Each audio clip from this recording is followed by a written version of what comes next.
So, good evening, everyone, to all the folks in posterity as we get people into the stream.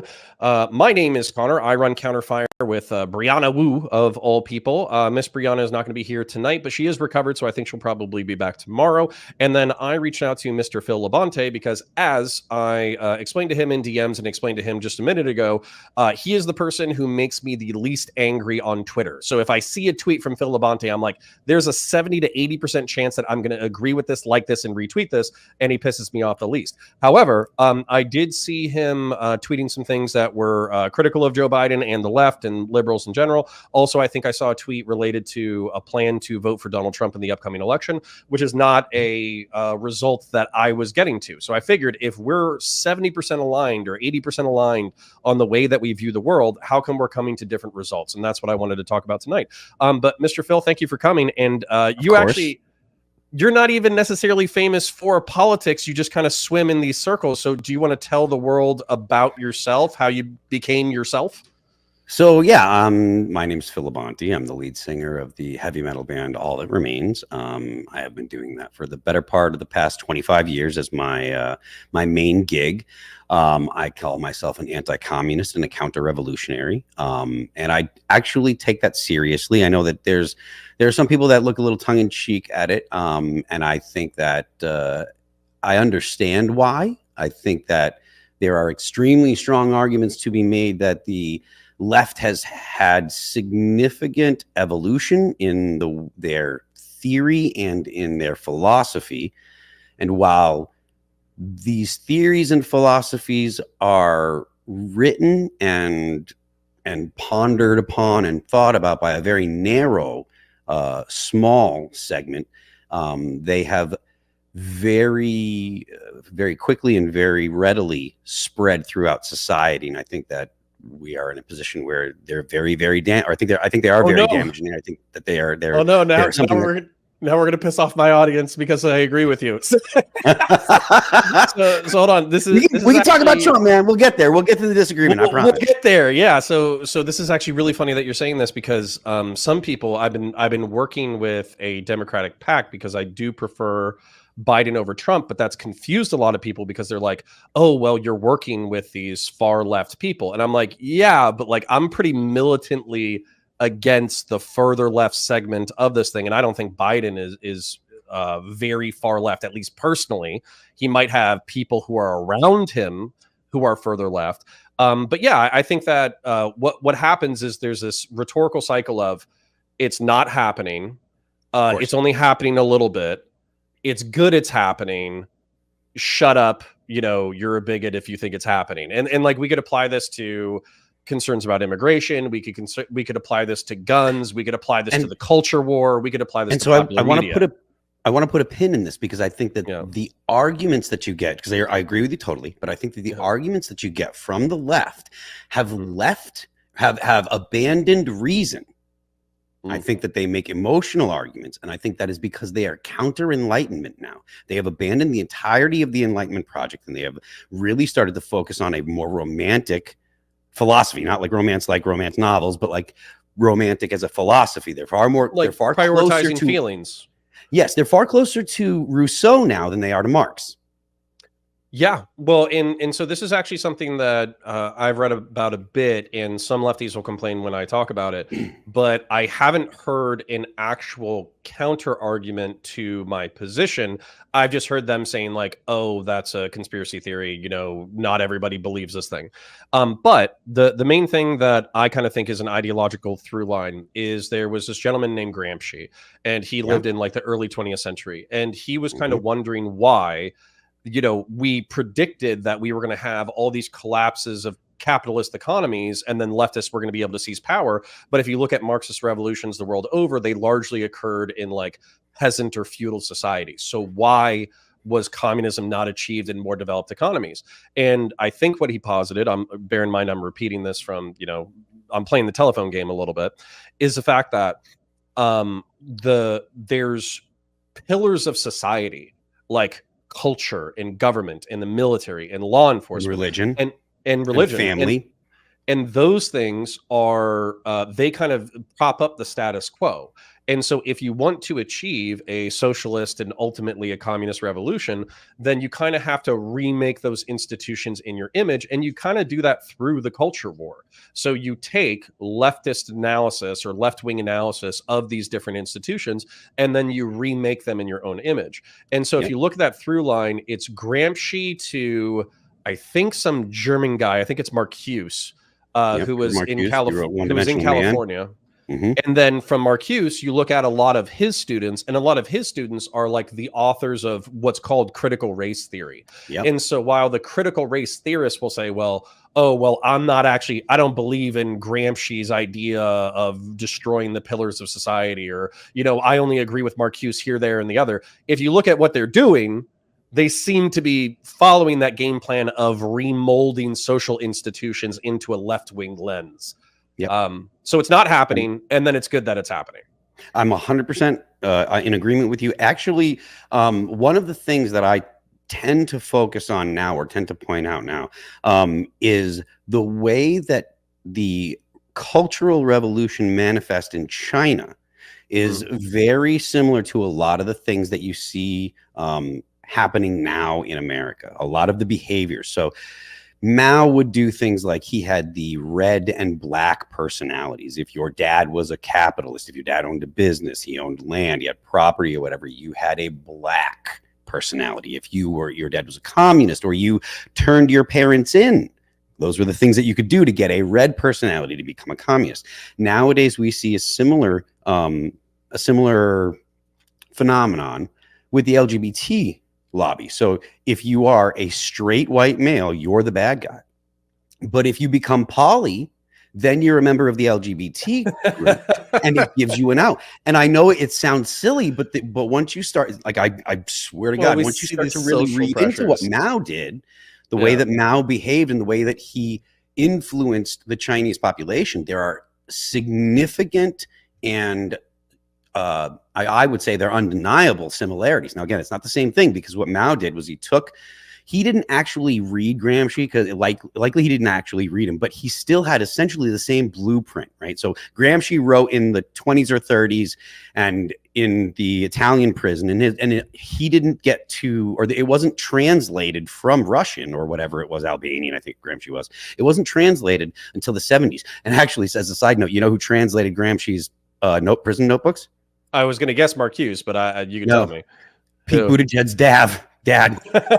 No joke. Pete Buttigieg's father did the translation for Gramsci's notebooks. Yeah, that's not surprising. Real quick, though, I do have a super chat that I want to address. Sure. So, Pondering Politics, one of my center left-wing degenerate friends, he says, Connor, I'd like to rename you Rick, but only if the R is pronounced with a PR. So he's calling me a prick in a roundabout way. He also says Sheev prevails because he's a Star Wars fan. I'm a 40K fan.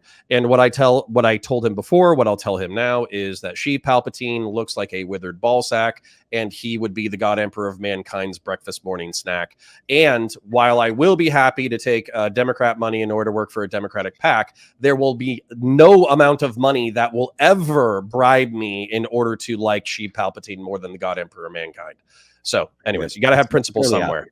Yeah. So I'm mild or lightly familiar with 40K, but I understand that it's extremely brutal, and it's really, really dark and cool, and basically everybody's a bad guy, and you kind of just got to figure out which bad guys you like, as opposed to the other bad guys. It's true. So grim dark sci-fi, and then add steroids and every awesome science fiction story you've ever heard before. But getting back to the anti-leftism, so this is kind of the thing that has made me uncomfortable, I guess, is that I'm not MAGA. I've never been MAGA. I've never supported Donald Trump. I've been frustrated by his personality, his gaffes, some of his personal issues, et cetera, et cetera. And I also am wildly uncomfortable with populism as an idea, basically trying to engage the masses in order to get them to rise up to do something. The reason why I always refer to myself as a Republican instead of a Democrat is because of the root words.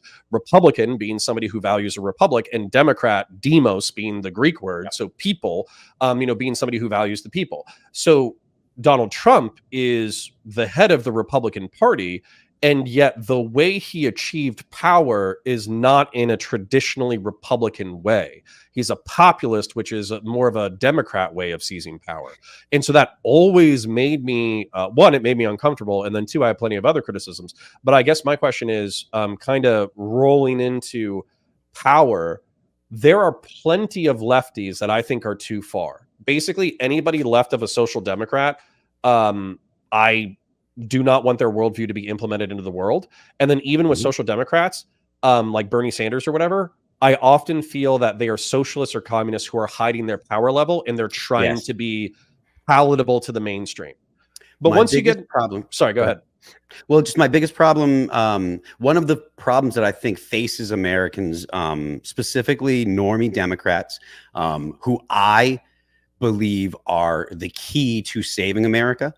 They have been, because the left, and the far left in particular, is intentionally subversive, right? It is, like when you actually are talking to people that are leftists, committed leftists, far leftists, they will say, yes, we're subversive. Gramsci knew that what he was talking about was subversion. You talk to like Reed Marcuse, he knows it's subversion. So because of the fact that they are subversive and they are very good at process, they have managed to get into the zeitgeist in the United States and have made regular Republicans toxic to normie views. And they've managed to convince normies that things that are anti-liberal, right, things that are not liberal, and I consider myself a classical liberal. I'm not afraid of the word liberal. I wish that Rush Limbaugh didn't ruin the word in the 90s, which he did, and I get why he did and stuff, but at the same time, I wish that he didn't.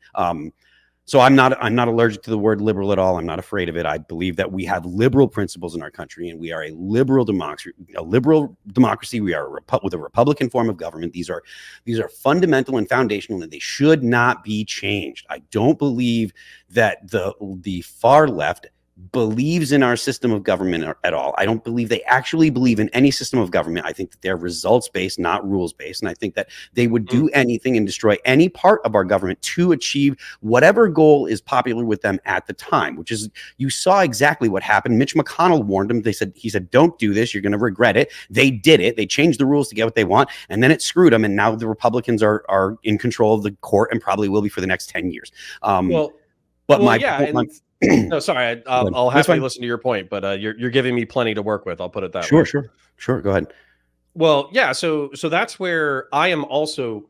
Sometimes it's frustrating trying to be like moderate right wing or whatever, and somebody who cares about Republican principles or Republican philosophy or Burkean conservatism is something that I use all the time. But the truth is, nobody knows who Edmund Burke is, so nobody gives a fuck when we talk about it. But the truth is that, like, if you look at the idea of Burkean conservatism, which is, going far enough forward that you can implement changes that are necessary in order to revitalize society, but reining in progressives so they don't totally destroy society. That's something that, like, I really believe in. And I believe in preserving the social institutions of our forefathers that still serve us well. And then when it comes to like fiscal conservatism, there's obviously like a decent chunk that is reasonable about fiscal conservatism.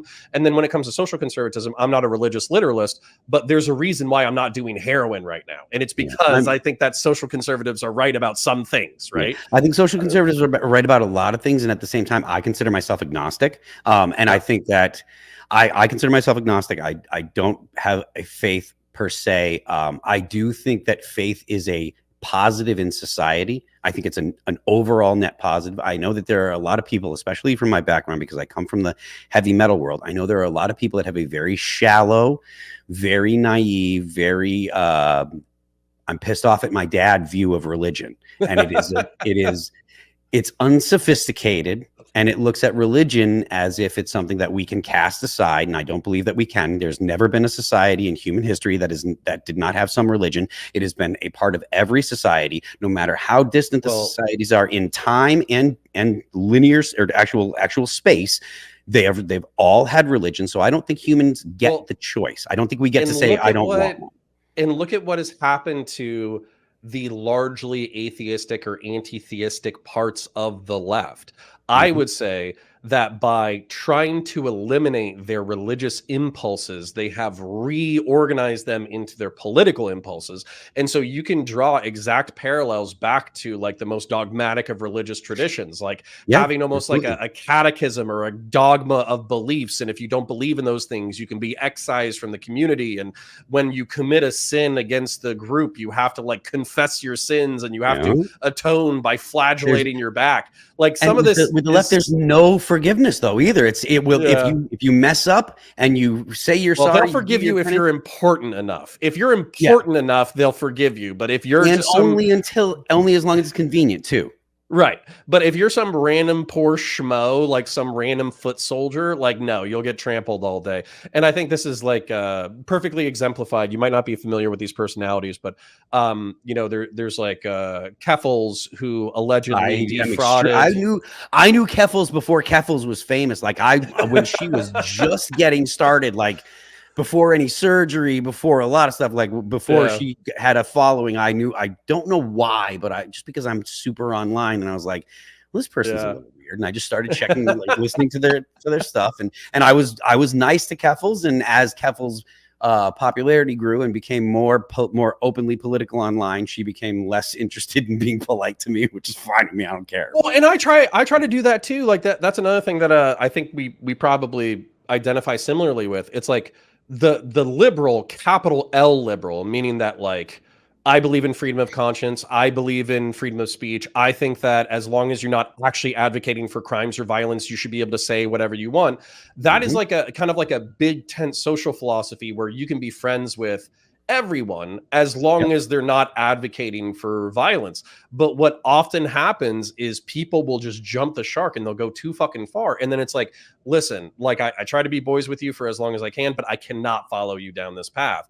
And what happens is when you're friends, so for instance, I would like to think that I'm kind of friends with Lauren Southern. She might say the same thing. But I'm also friends with Destiny as an example, although I guess they were friends at one point. But you get what I'm saying? Like the political spectrum is so wide between their diverging ideologies that you think that it would be irreconcilable. But when you're a capital L liberal, meaning that you tolerate the wide spectrum of human thought and belief, it's easy to be. But then you get accused of being a tribalist who's in one of their camps because you're nice to them. And that's always frustrating. I mean, like the first thing that's on my my Twitter account is not really a joiner. Like I don't like to consider myself a member of anything because when you call yourself a member of whatever, you are immediately associated with the worst of that. So if you're on the left and you do something, that the danger though, because what happens is everybody else has their little tribe and their little niche, so they can kind of build up like power and money and influence or whatever because they're joiners. So they have a tribe and they have a dogma and they have a leadership and all that kind of stuff. Whereas when you're not a joiner, which I also sympathize with, you're kind of stuck in your own mini tribe of non-joiners. And then you guys don't wield as much power or influence. Absolutely. I'm very good friends with a woman who used to be a Senate staffer. And we have stuff that we're talking about working on. And she came from the Democrats, came from the left, and you know, she will be in the public eye to some degree in the next couple months or whatever. But I have no problem working with people that come from the left. I just don't like to tie my boat to anything. I mean, I called myself a libertarian for a little while, but now the libertarians are wrapped up in things that I'm not really interested in. And so I don't like to be associated with, you know, libertarianism became like, I would happily be flying yellow and black, don't tread on me, like sensible fiscal conservatism, naturally have a distrust of the government, like all that kind of stuff. But somewhere along the line within the past decade, libertarianism became synonymous with like anti-statism, and it's borderline anarchic. And then because the most extreme elements of it have kind of taken over the rhetoric of libertarians as a label, you basically have to be a anarchist who wants to lower the age of consent and is okay with people doing hard drugs in front of their children as long as nobody, like no children accidentally ingest the heroin or cocaine, then it's totally okay. And like that is way too fucking far for me. I mean, I would happily accept the label. Yeah. Well, it drives me fucking crazy. So yeah, I would do that. But I have a friend named Fabian Liberty who Huh? is also a libertarian, and if he heard me saying like I even remotely identify with the libertarian name, he would actually like pop a blood vessel in his head because I'm not close to ideologically pure enough to be associating with his Yeah. name. Yeah, so I've described myself as I'm a romantic for anarchism, right? I love the idea that the founders had that, if men were angels, there would be no need for government. And that is true. If we were perfected, then that's the society that I would want to live in, where everybody is good people and we're all virtuous and we all live and we don't need a government. But that is a romantic fantasy that is not reflective of the real world. So I'm romantic for anarchism, but because of reality, I consider myself a liberty Republican or I don't even like to say conservative because I'm not conservative. I'm not concerned about being conservative socially. I'm concerned with saving the foundations of The republic. Allow for of the republic. Absolutely. Yep. So, like I said, I consider myself romantic for it, but it is just as crazy as communism, pure communism. Well, there's this gal that I talked to a while back. Her name is Demon Mama, and she's about the absolute craziest anarcho-communist you could ever bump into. Okay, nice. And I feel like our anarcho-communists are very different from ANCAPs. Like they are just miles away. But what she said to me, which appealed to my libertarian sensibilities, was like, well, we don't wait on the state in order to create the conditions through which we would achieve our own freedom and independence from the state. We create the society that we want to, parallel and separate from them. So eventually you evaporate the responsibilities of the state. And I was like, well, obviously it's not working out at all. But but I would say if I had unlimited time, money, and resources or whatever, I would absolutely want to build like a parallel society. I would want to find neighbors who believed in the Constitution, freedom of conscience, freedom of responsibility, all that kind of stuff. I would want to make sure that we had redundant food networks to make sure that we were always well supplied. I would want to make sure that we all trained with firearms. I saw you went training the other day.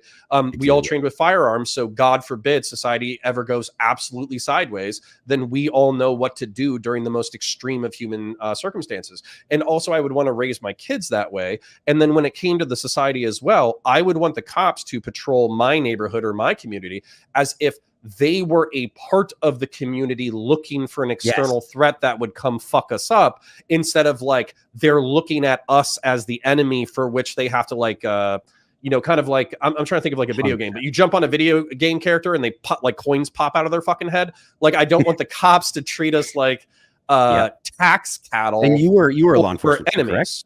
I did 4 years of local law enforcement, and luckily I didn't have to treat my community that way. We actually had a really good relationship, but I do know that my experience with law enforcement is not the same all over the country. Yeah, I mean, context matters a lot, and if you were I don't know the size of your town, but if you're a cop in a small town or a town where everybody, it's different than if you are trying to police police a block in New York State or in New York City. Yeah, well, and even in my small town, my town was 15,000 people. It would balloon up to like 50,000 during like commuter hours or whatever. But there were just certain neighborhoods where we knew there were going to be robberies, stabbings, murders, homicides, whatever. And the way that you patrol those communities is way different than the way that you patrol a community that is actually relatively secure, where everybody looks after each other and there's a sense of community and all that kind of stuff. And you knew kind of the bad guys in town to look out for, right? Like there were repeat I could still tell you their names. I was just gonna say, their names. That's one of the things that I think that people on the left forget about is like, look, when police are out there every day, right? If they have an area that they're responsible for, that they have to go to every day, they know the bad guys.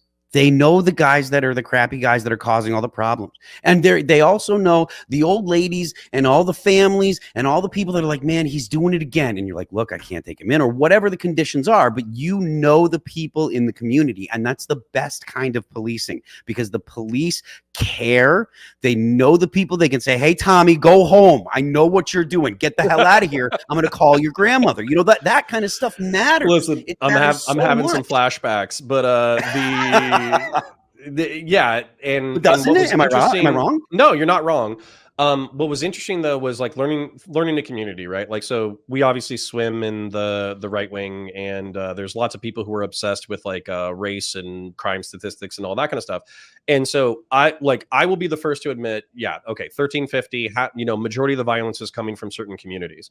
But even when I'm policing that community or whatever, there were 3,000 Black folk in my community.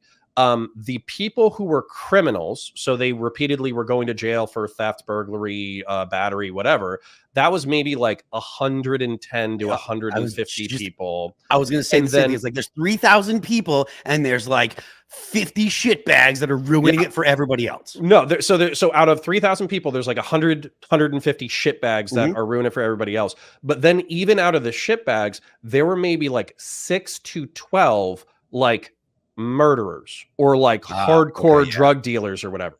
And so when you're talking about the stats, like, or you're talking about how to interact with a community, I feel like I'm also former military as well.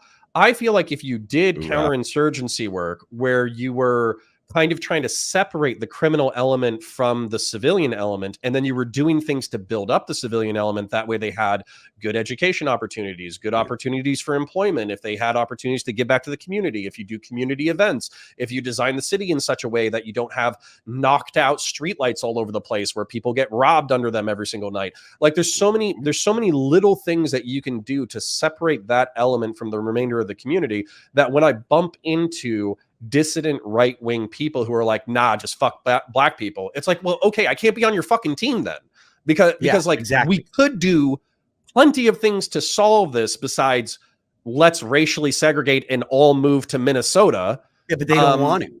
Yeah.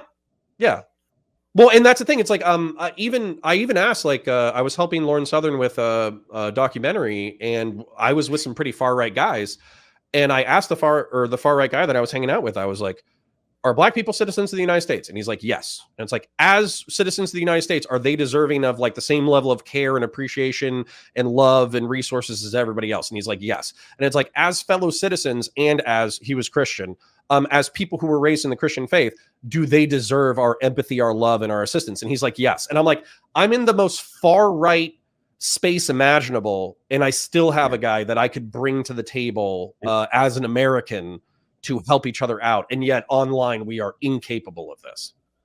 Well, I think that there might be something to be said about being in person with that kind of thing. That might have something to do.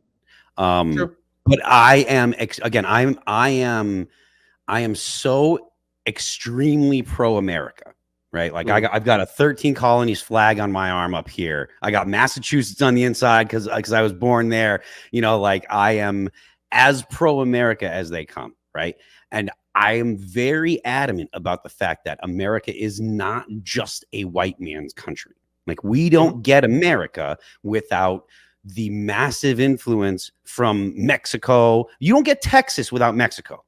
Like Texas is not Texas without Mexico. There was a time where Texas was Mexico. There was a time where Texas was just Texas. And now Texas is part of the United States. But you don't have Texas the way that it is without Mexico, without Spanish people, without the Latinos. You just don't have it. And it's something that I think is important. You don't have the United States of America without the massive influence from the Black population, whether they be descendants of slaves or they're Black people that have come in from other countries and stuff. You just don't have America. So I do not fundamentally have a problem with the concept of like Japan being an ethno-state. Japan wants to be Japan. Cool. Fine with me. I don't care. If Israel wants to be an ethno-state, I don't care. Fine. Whatever. I don't give a shit. It's not my deal. I don't care. Yeah, exactly. That's theirs. That's your history. That's not our history. My history allows for anyone that is a liberal. And I do think ideology matters. I have no problem with the idea of saying you're a communist, you can't come to the United States. Oh yeah. So I have no problem with that. No, that's like, so you hit a whole bunch of things that like they bump into meme positions of mine, like joke positions or whatever. But the joke positions, like I'm actually serious about. Like if I could find everybody else who agreed with me, I would make them happen. So my joke position is like you just said that like we could absolutely deny people entrance to the United States for ideology. It's like shit. shit, I wish we could fucking kick Hassan Piker out of the fucking country. Yes! Fucking ass. Like, dude, Now we're talking. You love communism so much? Go fucking, we'll ship you to Cuba. Free fucking one-way trip. Look, but anyways. He's got loaded family in Turkey. Get the hell out of here. Go back over there, you know? Yeah. So, anyways, so that, you know, we get into whether or not, like, you can screen off of ideology. I absolutely think we should be able to screen off of ideology, particularly for entrance into the United States. 100. But then also, I find it offensive that we can't. Yeah. Well, I would have to talk to an immigration lawyer about that, because I know they ask all these like different questions or whatever. But I think that even if we can, we might not be able to be as rigid as you and I want to be, where it's like, are you here to, relatively speaking, work your dick off, be a productive member of society, pay your taxes, be cool with your neighbors, and then enjoy the republic that we've built? Or are you here just because you want money and you don't give a fuck about your neighbors and you'll fuck them over the first chance you get? Or are you somebody who's completely ideologically opposed? All you want to do is you want to siphon off money and resources from this thing so you can support something that'll come back in and destroy it later. And those are ideologically motivated. I believe that there are people that are ideologically motivated to change the country that will come here. So that's what I would say. I wouldn't be surprised. Like, I know we're kind of memeing a little bit about Hassan Piker, but at the same time, like, his dad is like a Turkish multimillionaire or whatever, effectively came here, had him exclusively so he could be a kid and go to college here. And then now he's here, he went to college, he's a citizen, and he basically gets to talk shit about the United States to the tunes of millions of dollars. Now, and he's dumb, and he's so dumb. Like dumb as a rock dumb, just dumb. Yeah. So on one hand, he is a citizen and his parents were able to figure out a way to game the system. And I don't think that we're changing birthright citizenship. But let's say that there was a version of Hassan Piker that was born in Turkey and then just came over here on a visa and then became a successful pundit or whatever. It's like, okay, well, if you don't like it and you're a fucking critic, then go shoot your fucking live stream from fucking Istanbul. I don't give a fuck. Feed it. Like, yep, yeah, get the 100%. Fuck out. So anyway, so all that's very based. And then second meme position, just because I want to hit it. The other thing is, I feel like Central and South America are very fucked up. But part of the reason why they're fucked up is because of the economic challenges of development, the environments they grew up in, the culture they grew up in, and et cetera, et cetera. And what's going to happen, whether we like it or not, is there's going to be a push and pull factor that brings Hispanics into the United States. And so as a result, we're just going to become a blending of the Northern European and Hispanic cultures over time. It's just going to happen. So why not just bite the fucking bullet and just say, hey, from Panama to Canada, where, welcome to the United States, bitch. Like, the United States of North America, add another 10 or 15 states to the flag. Guess what? If you're a corrupt fucking cartel leader, we're going to shoot you in the fucking face. But if you're like a normie working class Mexican guy, then we're going to try to make your life a lot better. Now, not everybody is signed up. Okay. If we could get the okay, I would back that, just so long as we could send in like actual military teams to clean out the cartels first, and then we can go ahead and do it. So okay, cool.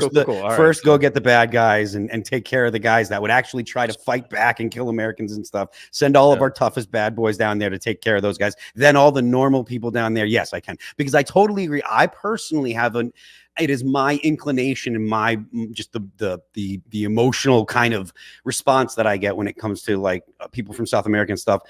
It's all descendants of Europeans. Right, it's all descendants of Europeans. So I tell that to dissident right people. I tell that to dissident right people all the time. They act like people from like Mexico are like completely culturally incompatible with the United States.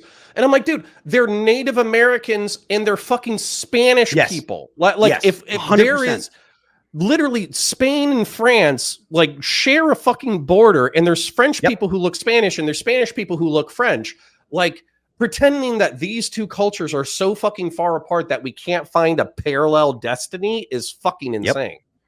Yep, absolutely. Okay. I completely agree. I couldn't agree more. That the people that are descendants of European settlers and the Spanish Empire and stuff, they are of the same, essentially a very similar religious belief. The differences between the people of South America and the people of North America are almost non-existent when you compare the differences of the people of Europe compared to a lot of the people that are coming in from the Middle East into Europe from the Middle East. They're very the culture is so different comparatively. So there's a part of this that I agree with, and hold on, Grassroots Hegemon for $20, money towards deporting Hassan Piker and redacting from redacted. Thank you, Grassroots Hegemon. We'll put it towards that. So, Absolutely. but the nice. So with Islam or Muslims, we'll probably get to the election eventually, but I'm having a good time, so I'm not going to ruin it. When it comes to Islam and Muslims, I would say particularly 2016 and probably I would say 2011 to 2016 after my military service and some of my limited interactions with people from the Middle East and North Africa. I was very against Middle Eastern and North African immigration, and I'm still very against mass immigration. Very against like you cannot have 6 million people, 10 million people, 3 million people all arrive at one time, set them up in separate enclaves, and then basically allow them to perpetuate their culture that they had back home, but it just happens to be geographically in a new location. That's the idea crazy. that you can come to America and not become American should be abhorrent to every single American. When you come to America, if you're welcomed into America, you must become American. You cannot bring your you can bring your culture, but you cannot bring all your old ways and all your old hates and all of your old prejudice. If that's a problem for you, that's fine. The world's a big place. Stay wherever the fuck you are. Stay wherever the fuck you 100%. Are, or move to a place that is good with that. But guess what? We have a pretty cool thing here. We want to maintain the cool thing. We want to perpetuate the cool thing. We want the cool thing to be given to our kids. So if you're just going to come here and you fucking hate it, then hate it from a fucking distance. I don't give a fuck. To that end though, I do have Muslim friends who have moved here or whatever.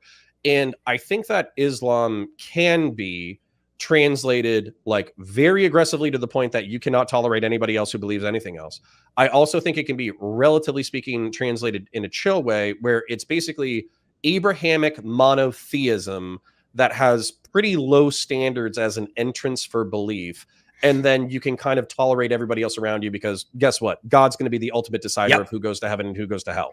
So and that's one of the great things about the monotheisms. It's like, whether it be Christianity, Judaism, or Islam, they all allow for that. Look, God can handle it. I don't have to. Some of them will go ahead and let people say, well, I'm going to do this for God, and they'll come up with ways to justify it and stuff. But there is a line of argument in all of them that says this is the domain of God. Vengeance is mine, so saith the Lord. That's the Lord's place. That is not my place. So I can live my life, and you will deal with the Lord when you are faced with the Lord. Well, and I think that if you have that like latter interpretation, and besides that you think America is cool, I got no fucking problems. You're from Iran, you're from Iraq, you're from whatever, 100%. But overall you're a chill dude, and you're not going to fucking go suicide bomb or drive your fucking truck into the Christmas market, or you're not going to berate or shit talk your fucking Jewish neighbor just because they're Jewish. Then I got no fucking problems. Like, you can come in. But what I don't want to happen is some of the things that we saw in the 10s, which it's basically like 3 million fucking people show up instantaneously, and on top of that, because of the logistical issues, they're set up in ethno-religious enclaves that are separate from the rest of society, and as a result there's a new tension where the ethno-religious parallel societies basically say, we don't like the exterior society, we will take the economic benefits of living in the West, but ultimately it is our religious or social goal to destroy the society and turn it into a theocracy. Like those kinds of fucking people should be screened for and kept the fuck out, basically, in my opinion. I have no problem with excluding people. And the fact that there are people that think, oh, if you will exclude people, that means you're bad. That is a ridiculous idea. The idea that you must accept everyone and every idea, it is counter to having a society, because you will not have any coherence in your society, no cohesion, and everybody is not going to, your society is not going to survive if everyone is an isolated individual with no community. And then people get confused about like, what is going to unite us then? And oftentimes the ethno-nationalists will be like, oh, it'll be race, or the Christian nationalists, they'll be like, oh, it's religion. But for me, the reason why I think the capital L liberal Constitution of the United States, where it's freedom of conscience, freedom of expression, limited government, and the right to self-defense up to and including the government or whatever. These are core. I don't think the founders were stupid. I don't think the people that came after them were stupid. And I feel like they saw so much bloodshed in the old world over things that ultimately weren't going to change, and it was just going to start a cycle of violence forever. They were like, why don't we just let people negotiate these things that can't really be changed through words? And as long as you don't commit acts of violence, you can think whatever the fuck you want to think, and you can say what you want to say. And if somebody encroaches on your territory, then you can defend yourself. And even if the government gets buck wild, because we've dealt with a tyrannical government in the past, we're actually going to put it in our philosophical founding documents that if we get too buck wild, eventually the government can be abolished. And that is such a interesting and cool, and I think fundamentally good idea, that when I hear people who want to eliminate it and replace it with an authoritarian version of whatever they care about, theocracy, ethno-nationalism, authoritarian communism, whatever, I'm like, you are throwing away one of the craziest gifts in all of human history. What the fuck is wrong with you? I'll fight them all. I'll fight every last one of them. Nazis, commies, bring them on. F you. Well, so let You're me... not destroying my liberal America. Ain't happening. Well, based. And I agree with you. And actually, it's really nice and refreshing to hear some of my thoughts kind of said back to me when I'm not talking in the mirror. So I guess I have a question then. So for me, what I would say, because you obviously seem pretty historically versed as well, in the early 20th century, the United States tried isolationism. We tried to stay outside of the world's affairs. We try to stay out of World War I for as long as possible. We try to stay out of World War II for as long as possible. But those ended up being so costly in lives and treasure that we said, fuck it, we'll just be the world police and we'll try to prevent another world war so we don't get sucked. Well, let me finish the thought and then you can criticize it. So we don't get sucked into it after the fact, and then it costs millions of dollars or billions and trillions of dollars and millions of lives. Now, that was never spoken out loud, I don't think. That was never voted on. That was never legislated by our Congress, and that was never told to us by our presidents that we were going to become the world police. Mm-hmm. So that being said, I still see it as a potentially necessary function of the modern state. So you kind of you seem skeptical of some of what I was saying. So what's your perspective on it? So my intuition is that there was always a degree, and maybe not always, but there was a history and tradition going back to the creation of the United States Marine Corps, that the United States would have some presence on the seas, and it would take action against other countries that were incurring costs for the United States and by extension other countries. And you know, the reason that the United States Marine Corps was created was to take care of the Barbary pirates, and that happened right in the very beginning of our society, of our country. So the idea of the United States as the world police, I think, is less actually about the U.S. being the world police, and it's more about preventing nuclear proliferation. And I think that that's something that we don't talk about enough when we talk about the post-World War II scenario. A lot of people love to sit there and say, oh, it was all about money. It's the liberal economic order and blah, blah, blah, blah, blah. That's wrong. And that's funny, because that was actually what I was going to say. So hold on, I'll read a dono and then I can say that, and then you can tell me why I'm wrong. So Hawk Smash for $2 says, y'all just lost the game. I don't know what game we lost. Oh, you son of a bitch. Uh-oh. So the game is, if you say the game, if you hear the game, if you think of the game, if someone tells you, hey, you just lost the game, you lost the game. If you hear the game, think of the game, talk about the game, you lost the game. I'll get you, bastard. I will get you. Listen, I'm talking to Phil, and we're having a beautiful conversation, so I didn't lose anything. Ginger Miss Prime for $5 says, the issue is you need to be illiberal to preserve liberalism. Its enemies know this. There is an irony there. There's an argument to be made about that, and I have thoughts on that as well. I want to keep you to the liberal hegemonic economic order, because this is something that I kind of arrived at over time, because I served in the United States military. I served in the Marine Corps. I went to Japan, and I went to Iraq from Japan, and I went to California. And I was just thinking to myself, it's like, why the fuck are we in Guam? Why are we in Japan? World War II was 70 fucking years ago. Why are we in Europe? Why are we in Germany? Why are we in Africa? Why are we here? Why are we there? Why are we in Saudi Arabia? Why are we this? And then the more that I thought about it, I was like, well, if you look at American interventionism over the past century, it's largely to guarantee the economic interest of ourselves, but also the economic interest of our allies. And so as a result, if I look at who we're allied with, it adds up to about $65 trillion of the world economy versus our enemies or rivals, which is like Iran, Russia, China. I'm trying to think of a few others, but they make up about like 30 or $35 trillion of the global economy. So for me, it's like you have the liberal economic hegemonic order that seems to be trying to impose liberal capitalism on everybody through the market. And for me, that's relatively good. It has its evils, but I think it's better than the alternative. So that's kind of what I see. So why is that incorrect? So I think that you're talking about two different eras. So I think the Cold War was motivated by the nuclear weapon. I think the whole of the United States building bases in other countries was to prevent those countries from building their own nuclear weapons. The goal was to prevent countries from having their own nuclear arsenals. After the fall of the Soviet Union, that is when I think that the rise of the liberal economic order and all of the things that you were talking about, I think that all that stuff's accurate, but I think that it came after, and it was an afterthought because the most important. I was about to say, from your perspective, is it an accident? It's like whoopsie daisy. Now we have an empire. Oops.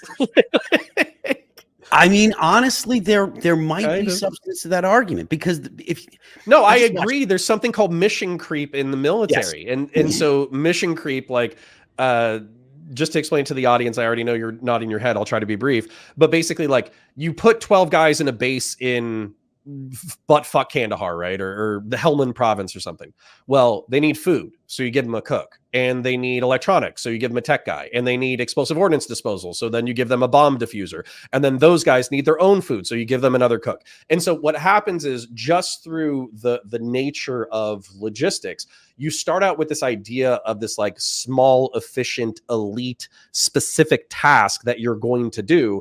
But what happens is, just through the nature of logistics and human creativity, I guess, you just blow up until eventually you're this monstrous Leviathan logistical machine.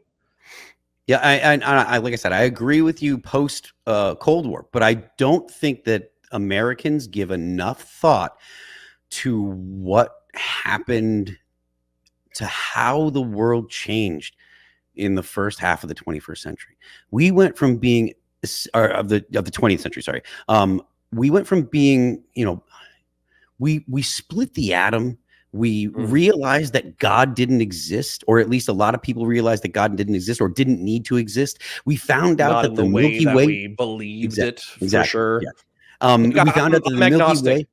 I'm agnostic as well. I still kind of believe that there's like a creative force and there's order to the universe and all that kind of stuff, but I don't know whether or not that force is like personal, like it has a voice and it gives a fuck about creation or life or humanity or whatever. So as a result, I basically think that human beings like did mushrooms and starved themselves, and then they had visions of how to live better lives, and then they wrote those things down and they were like, God told me this shit, and then that's basically the foundation of religion. But fair. Yeah, we have a Nietzschean issue, which is that philosophically we killed God, and now we're left in the husk and that of our great institutions. Yeah, and that wasn't it. I mean, Heisenberg came up with the uncertainty principle. So we found out that not only were atoms not the basic fundamental thing, but like there was a whole world of probability and maybe, and we couldn't even be sure that this stuff was real. And there was so many massive changes, and we were trying to figure out what communism was. And there was also like Freud was still fairly new in the past 100 years, and Darwin was within the past 100 years, and they were just.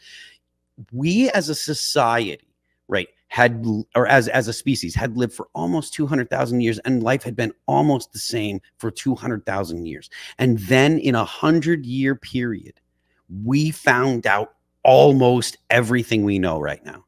And you can't overstate the impact that has. And when you go from the most destructive thing you can think of is a regular bomb to the most destructive thing you can think of is a bomb that can blow things up in megatons, right? It's not just kilotons, but megatons. Because when they were first starting to do the atomic bomb, there was one of the guys on the team that was like, well, why don't we just use hydrogen and make a super bomb? And they're like, well, how are you going to blow it up? And they're like, well, it'll take a regular atomic bomb to blow it up. Well, they're like, well, just do the atomic bomb. But like they knew right away. They knew before they made the atomic bomb, they knew that the hydrogen bomb was coming. They knew, and there were smart people that could see how these things were going to affect the world. And I really think that the major driver was we have to not kill everybody on Earth. And if we don't make sure that nuclear weapons are controlled as tightly as possible, we could likely see human society end. I really think that people do not give enough. And again, this was done in the context of the Nazis had just been beaten and the Soviets were working on a bomb, and they knew that the Soviets killed twice as many or 3 times as many people as the Nazis did. Like, it was just a goddamn horror show. I can't imagine being someone that's smiling. I'm smiling pretty hard, but the reason why I'm smiling is because I've been I can tell that you study interesting historical facts. I've been studying like Cold War era jet technology development. Oh, that's another thing. Rockets. They came up with rockets too. Like, what if we just send a nuclear missile across the planet and we don't even have to leave home? Like, that's a big damn deal, man.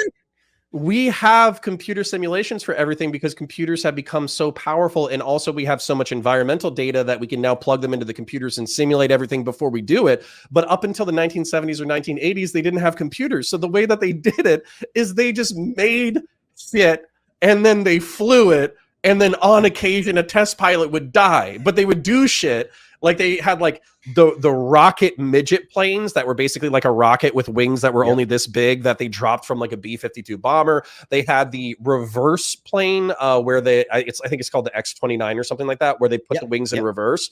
And so they found that it was hyper maneuverable and was very difficult to stall. But the instability of the wings clipping against the air that was coming on or whatever was so unstable that they had to write new computer systems in order to stabilize the plane in flight. And if they didn't do that, then basically what would happen is it would go out of control and crash into the ground. So all of these things, all these things that we think of that are like, they're kind of like old hat now. We don't even think about them anymore because they're just presumed to be here as if they had always been here. These are novel technologies that came up in the past century. Something to kind of affirm your perspective, even if I didn't include it in my calculus until this conversation. Jordan Peterson was obsessed with like Cold War nuclear exchange and the end of humanity. And I think that I take it for granted that I grew up in an era after the USSR. I was literally born as the USSR collapsed, basically. And so I was born in that era, so I never really had to think about that. But my parents were hiding underneath a desk when they were children because they were told that that would increase their chances of survival during a nuclear strike. So the way that we do run, hide, shoot for mass, or run, hide, fight for mass shooters now. They were practicing for nuclear fucking armaments. Duck and cover. So I'm pushing 50. I'll be 50 next year. And still in a heavy metal band. I mean, man, I tell you what, man. Dude, Rob Halford is the metal god. He's like 73 and he's still out there crushing it. And I hope I can do that too, man. He is. Yeah. So, I mean, I love doing it. Keeps you in a little bit of shape too. Yeah, it definitely does, man. It's hard to do that shit. Run around like a kid. Kidding me? But I remember, so where I grew up in Western Mass, it was right next to Westover Air Force Base, which is one of the longest runways on the East Coast. It was actually an alternate landing site for the space shuttle because it had such a long runway. They were having there were C-5s that were stationed out of there, which are really massive planes for the audience. And they take a long runway to land and take off. And because of that, I always knew that if there was a nuclear war, that they would strike Westover and we would die right away. Fucked. Yeah, they would strike because that you can't have that kind of landing strip because B-52s can land and take off from there. And if B-52s can land and take off, that means those are bombers that can get to the Soviet Union. And I grew up knowing that. And it was something that I thought about and I was, a little concerned with.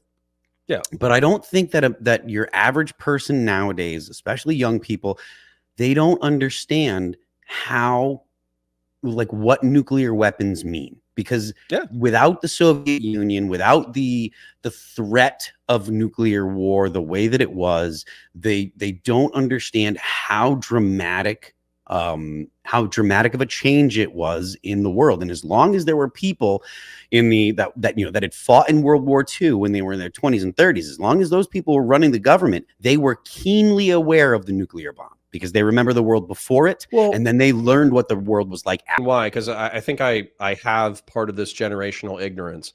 I think the refreshing part about the generational ignorance is you kind of update what's a danger to you and what isn't. And so for me, I wake up every single day and I go, mutually assured destruction, whatever. And then I move on with my day, right? Like the Soviet Union no longer exists. Russia does exist, but it's a shadow of its former self. They do have nukes, but they're probably a little bit rusty. As a result, if they throw a nuke at us or if they throw a nuke at Europe, then chances are that Russia is going to be glass. If it does hit, where I live, then I'm going to be dead before I realize it, or I'll have 15 minutes to realize it and then I'll be dead. But chances are, like, the entire planet won't go. It'll be major cities between two major powers. And then I'm presuming, I'm not 100% sure if that's the case, but what I'm praying for is that I know that it's either Green Berets or Special Forces or something. There's some part of the American Special Forces where part of their mission is specifically nuclear anti-proliferation. And there's these rumors about, like, Ukrainian billionaires who privately bought nuclear weapons when, like, the Soviet Union fell. So what I'm hoping that means is that men far smarter than me and far more adept at violence said, hey, Ukrainian billionaire, you paid $2 million for the bomb. We'll pay you $2,100,000. If you don't do it, we're sending special forces to your door and they're going to execute you and steal the bomb. So which one do you want? I'm hoping that's what the Green Berets or whatever that special forces team is doing. So I don't think about it. But there are new threats that I think are worrisome that we should be concerned with. And as silly as it seems, we were talking about, like, left-wing co-opting of institutions. My concern is more of, like, the soft corruption of the American brain through social media and popular media to the point that what I thought an American was independent, free, capable of self-defense, owns a firearm, tells the government to fuck off, all that kind of stuff. That version of human being could just go extinct through propaganda. Bro, in 2006, I wrote a record, and it's the record that put us on the map. It's called The Fall of Ideals. And the point of it was I could smell the changes coming. I was like, it doesn't seem like it seems like people look at things like America and they kind of just like think, oh, isn't that quaint? Haha, yeah. And it wasn't like it didn't. I felt like I was the only guy that loved America anymore. And granted, it was partially because of who I was hanging out with. I'm hanging out with a lot of people in bands, and they're like, it was just like whatever. And there wasn't a whole lot of patriotism. Or there wasn't a whole lot of nostalgic patriotism. There was definitely the everybody loves America after 9/11. That definitely was a true thing. But I still felt like that's a very shallow.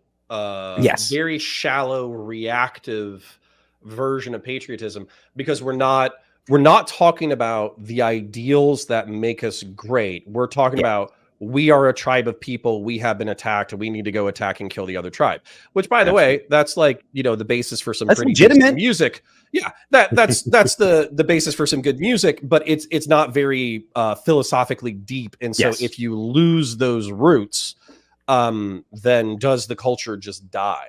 And I've seen my dad. I still think it's a little sappy, but he kind of like laments the death of non-corporate country music because he felt like there was, relatively speaking, back when singer-songwriters were trying to sing about real experiences, there was something about actually singing about the experience of your life within like rural America. Whereas now, like, I think we can make a joke out of like what country has become, which is like, I got a truck, there's a girl here, she likes me, she hates me, she cheated on me, she stole my dog. It's just as postmodern as anything else is. But by the way, her stealing your dog and your truck is actually a better song than most of the country shit that we actually hear. So I already wrote a better country song than what's being cramped out. So he laments like the death of the cowboy and the death of the American mythos. And I think about that too. Even the art that categorizes things that I love about the United States or about the military or law enforcement, it's oftentimes a satire or a critique, and you have to ignore the satirical elements in order to enjoy it. So like HBO's Generation Kill or HBO's The Wire, which are both excellent series. They're showing the thing, but they're also criticizing and deconstructing the thing simultaneously. There's no earnest engagement with the idea as it exists. I'm so sick and tired of deconstruction because everybody thinks that it's deep and it's just not anymore. Like there is a place for deconstructing ideas and deconstructing things, but look, if all you want to do is deconstruct so that way you can say you deconstructed, you're literally only destroying for the purpose of destruction.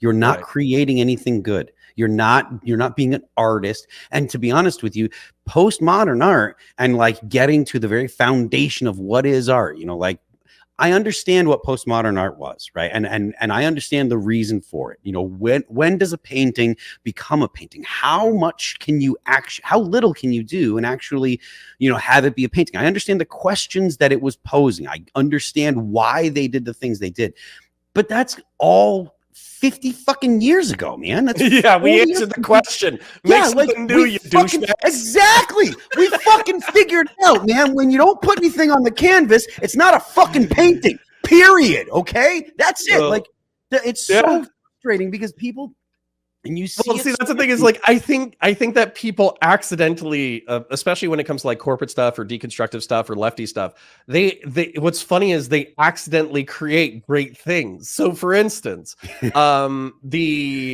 is it? Just the scene, it's just popping into my mind, even if it's a bad example, like Rogue One, right?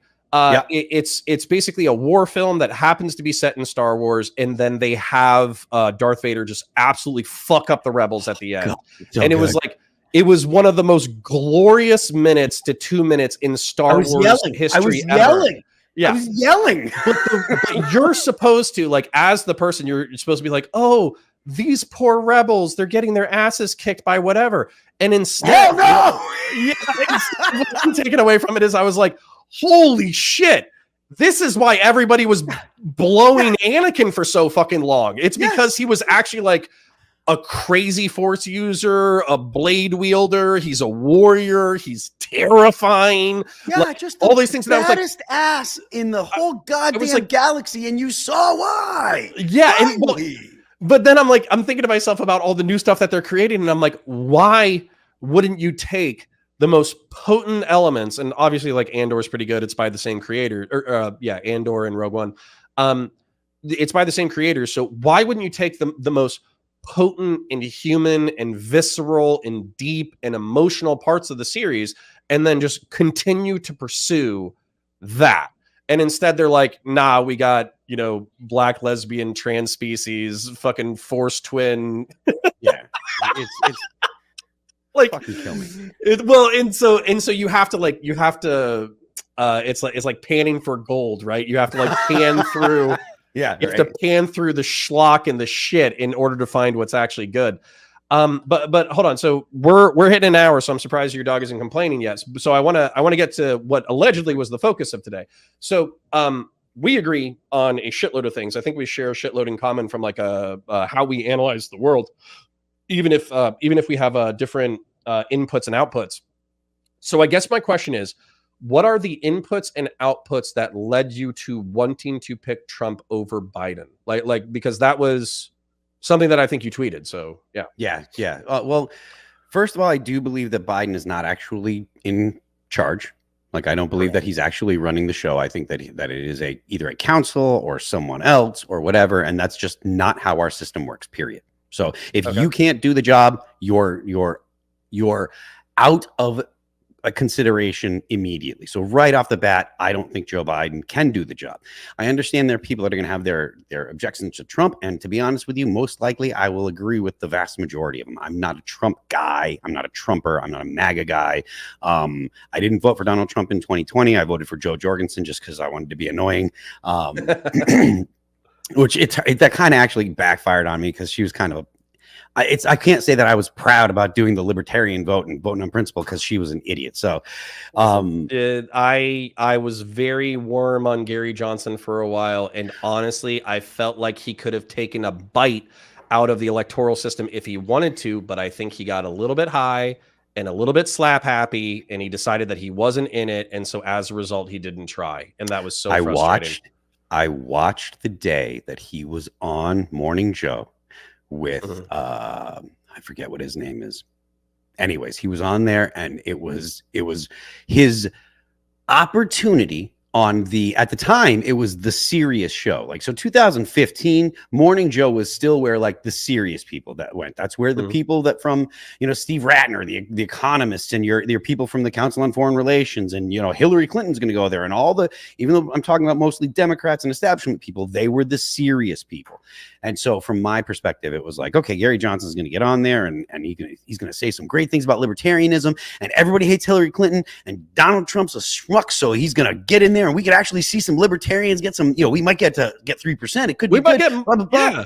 And then he goes, "What's Aleppo?" I'm like, "You cocksucker!" I was screaming. I was screaming at my TV. I was like, "You motherfucker, what are you doing?" I couldn't believe it. I was apoplectic. I lost my mind because I'm like, this is the most important thing going on in the world today. You're on the big stage in front of the serious people, and you can't even answer that question in a coherent way. Listen, oh my God. I was apoplectic. I flipped out. I am with you.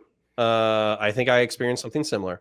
I have a slight excuse, which is just that I do online debates, or at least I used to do online debates a lot. And the truth is that there's a lot of things going on at all times. And so knowing everything about everything is actually a pretty difficult challenge. So we all get caught with our foot in our mouth sometimes. However, for me, it's not necessarily just if you fuck up big in public. That happens. That happens to almost every person, every creator, every artist, every whatever, every politician. It's how you recover. And what I didn't see from Johnson after that is I didn't see him like almost like have a press conference or a questionnaire afterwards and be like, hey, like I know a lot of people were kind of criticizing me for not knowing what Aleppo is. I went ahead and studied it up with everybody. I already have this, and this opinion on Syria. This is the way that I would manage it from a policy perspective. And specifically when it comes to this city and these dynamics and these warring factions or whatever, this is what I think we should do. And so you can take a moment of failure and then turn it maybe not into a win, but you can show that you care and that you care that you fucked up. And I just didn't see that after that moment. And as a result, I was like, well, if you're not taking this seriously, then I'm not going to take you seriously. Couldn't agree more. So that was kind of there. So I do want to kind of like bullet your points and then kind of respond to them from my perspective. So far, I basically have that Biden is a corpse and the country is being run by his cabinet more than it's being run by him. And you think that the president of the United States should be physically fit enough to at least pretend to do the job. I heard. I do think he has. You have to actually be fit enough. He is the guy that's going to decide what. Again, nuclear missiles are still a big thing for me. He's going to have to decide if a nuclear retaliation is in order. He has a strong 20 minutes when they give him his amphetamines. Okay. See, this is unacceptable too, though. This is also they give him his amphetamines and his blood thinners, so the amphetamines spike his blood rate, his heart rate, and the blood thinners like reduce his blood pressure, and then he has 20 minutes of just fire. But then after that 20 minutes, you got to wrap it up. You got to get him in the other room because he's gonna his best when he was 63. We can knock almost 20 years off of it, and he's still 60. So that was point number one. What's point number two?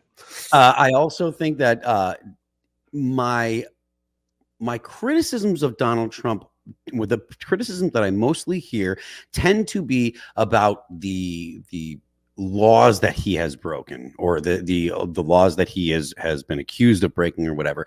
And I personally that doesn't matter to me, because if he wasn't Donald Trump, none of these things would be happening. There would be no prosecution. There would be no, because I mean, look, anytime a government official breaks the law, if they are in favor of the government, if they are in the good graces of the actual government, they just change the law. And that's what they did with Barack Obama when he shot missiles at kids, at Americans, without due process. That's what they did with Hillary Clinton, with the whole stuff about her email server stuff. Joe Biden has top secret documents in his garage. Mike Pence has top secret documents. These things don't matter to anyone except for Donald Trump. So there's no validity to say, oh, he broke all these laws. No, he didn't. Or if he did, that's not actually a reason that anyone cares about. You're only saying that because he's Donald Trump and he is persona non grata. People will talk about January 6th, and I can say, look, there's criticism to be had that he didn't get on Twitter right the fuck away and say, knock it off, right? He should have. But he was there saying, look, do things peacefully. He was there talking about, we should do this peacefully. He was saying that all the time. So that to me is also a basically a non-issue. The most reason that I vote for Donald Trump, though, is I believe that the left has taken a significant amount of power in the government, and you will not get them out with a Democrat in charge. There is you can find the Twitter account. I believe it's Dear White Staffers, and it's actually people that are on staff, involved in legislation, involved in writing legislation, and they're full of fucking communists. And that is people that are actually in government. There are a lot of very far leftists that are not elected, but are in the bureaucracy. And the only way to get rid of them, you're not going to get rid of them with a Democrat president, because they're going to be protected by the Democrat Party. The only way to get rid of them is to have someone that is not ideologically aligned with them and doesn't rely on them for their votes. Now, whether or not you like Donald Trump, I don't care. And it's not that I like Donald Trump. It's that Donald Trump is the option that doesn't make things worse. Okay.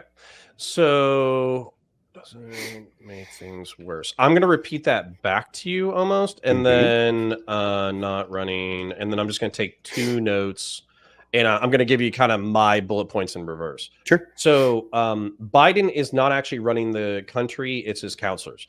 So for me, I understand that there's like a concern about lefties having infiltrated the upper echelons of government. But for me, that's almost like a selling point. Reason being, I have my criticisms of Donald Trump's and Biden's age and competence and their ability to stay lucid. And so I would almost rather like have them hand a Werther's original to Biden, have him sit in the rocking chair in the fucking corner, and then like the adults make the decisions in the room. Because the truth is that while lefties, I'm sure, have infiltrated a healthy chunk of the government, I still think that there's competent people up at the top. For instance, General James Mattis, you might not like him personally, but for me, like, I know his history extending back. So as a result, like, that's the kind of person that I would trust. You're smirking. I'll love to hear your smirking response in a second. I like Mattis. I like Mattis. When you said general, the first thing I thought was Miley, and then I was like, not Miley. But then you said Mattis. No. Mattis is a very different guy from Miley. It's my estimation that Miley should be in prison because he asked Nancy Pelosi, or it's my estimation that Nancy Pelosi should be in prison because she asked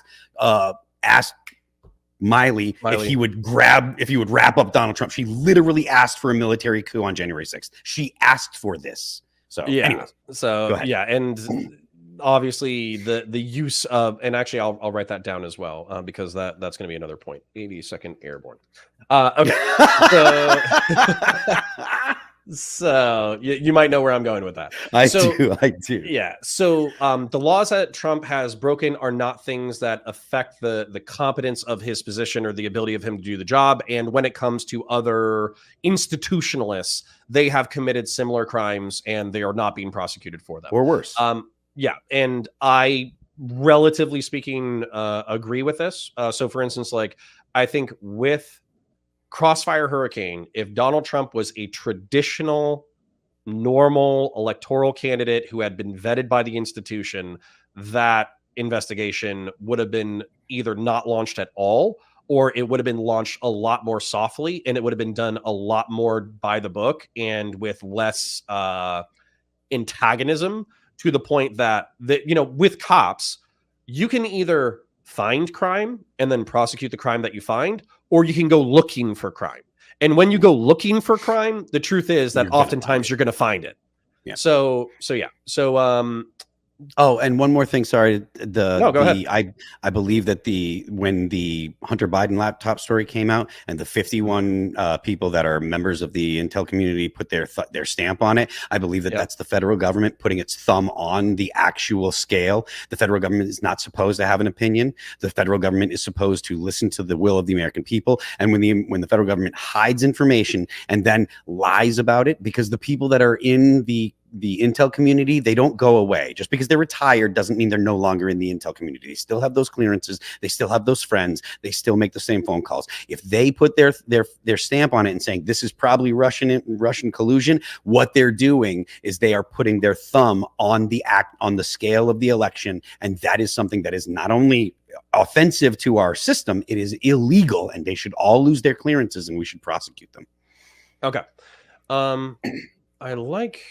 We're not on the same page, but we're shockingly close. So let's continue.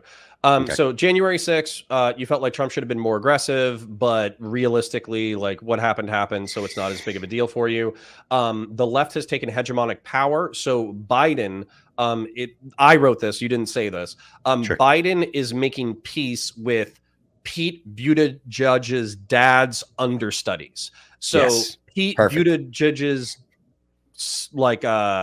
the kids who studied him in college, they are now staffers, and they are influencing the ways that things are done. The Republicans are largely anti-communist, so they wouldn't tolerate that kind of shit, whereas liberals and Democrats tolerate that kind of shit. So even if they themselves, the representatives, are not hardcore leftists, there's under people who are trying to push a definitely a lefty, if not a leftist agenda.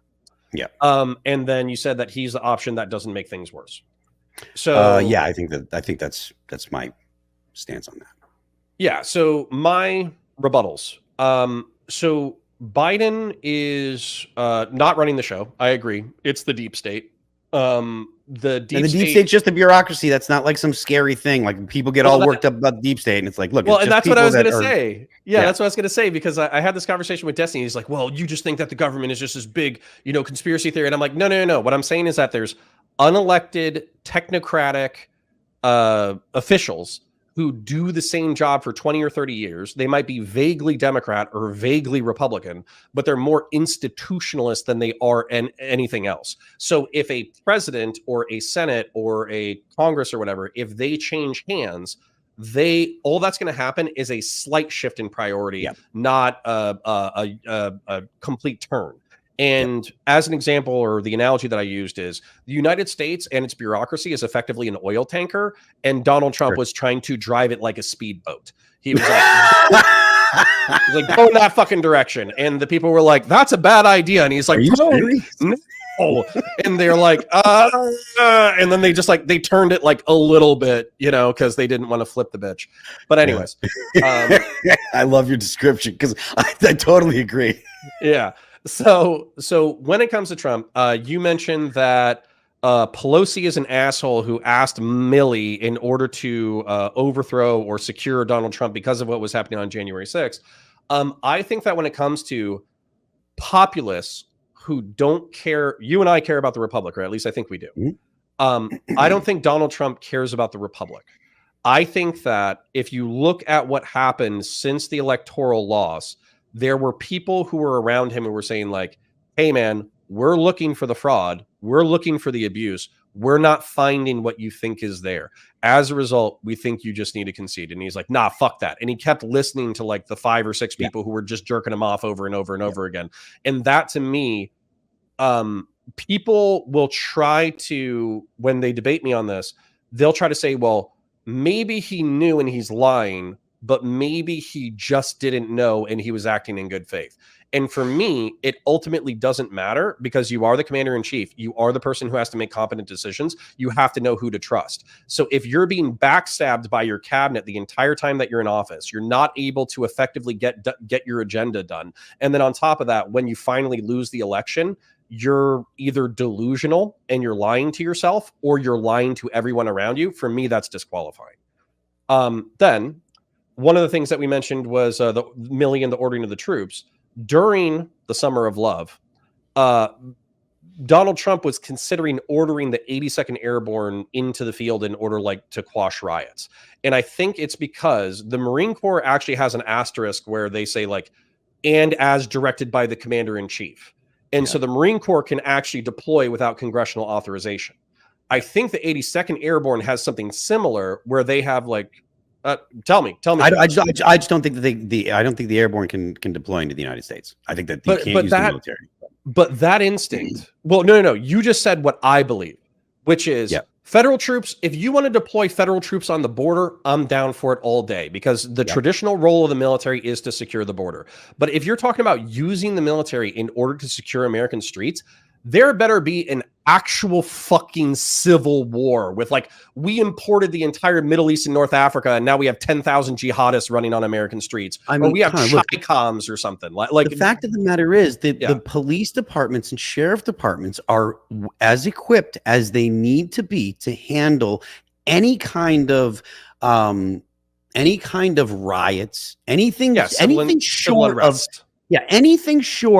of squads bounding up a street, right? Covering fire, bounding. Your average riot cops can take care of it. So it was never a situation where Donald Trump needed that. And I honestly, my perspective on that is he's just running his face because that's what he does. So, but go ahead. Okay. My uncomfortableness, though, or my whatever you want to call it, I'm losing my words because we've been going for a while.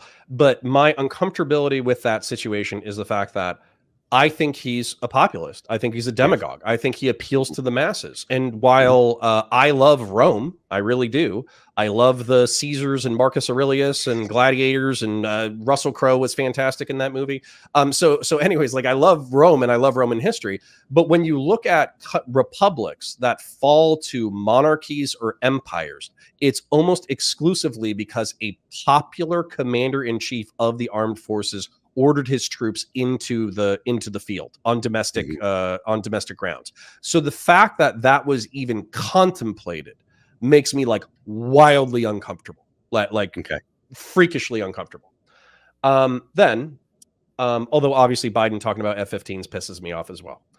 Then, when it comes to Ukraine, I call it globo homo. People call it global homogeneity.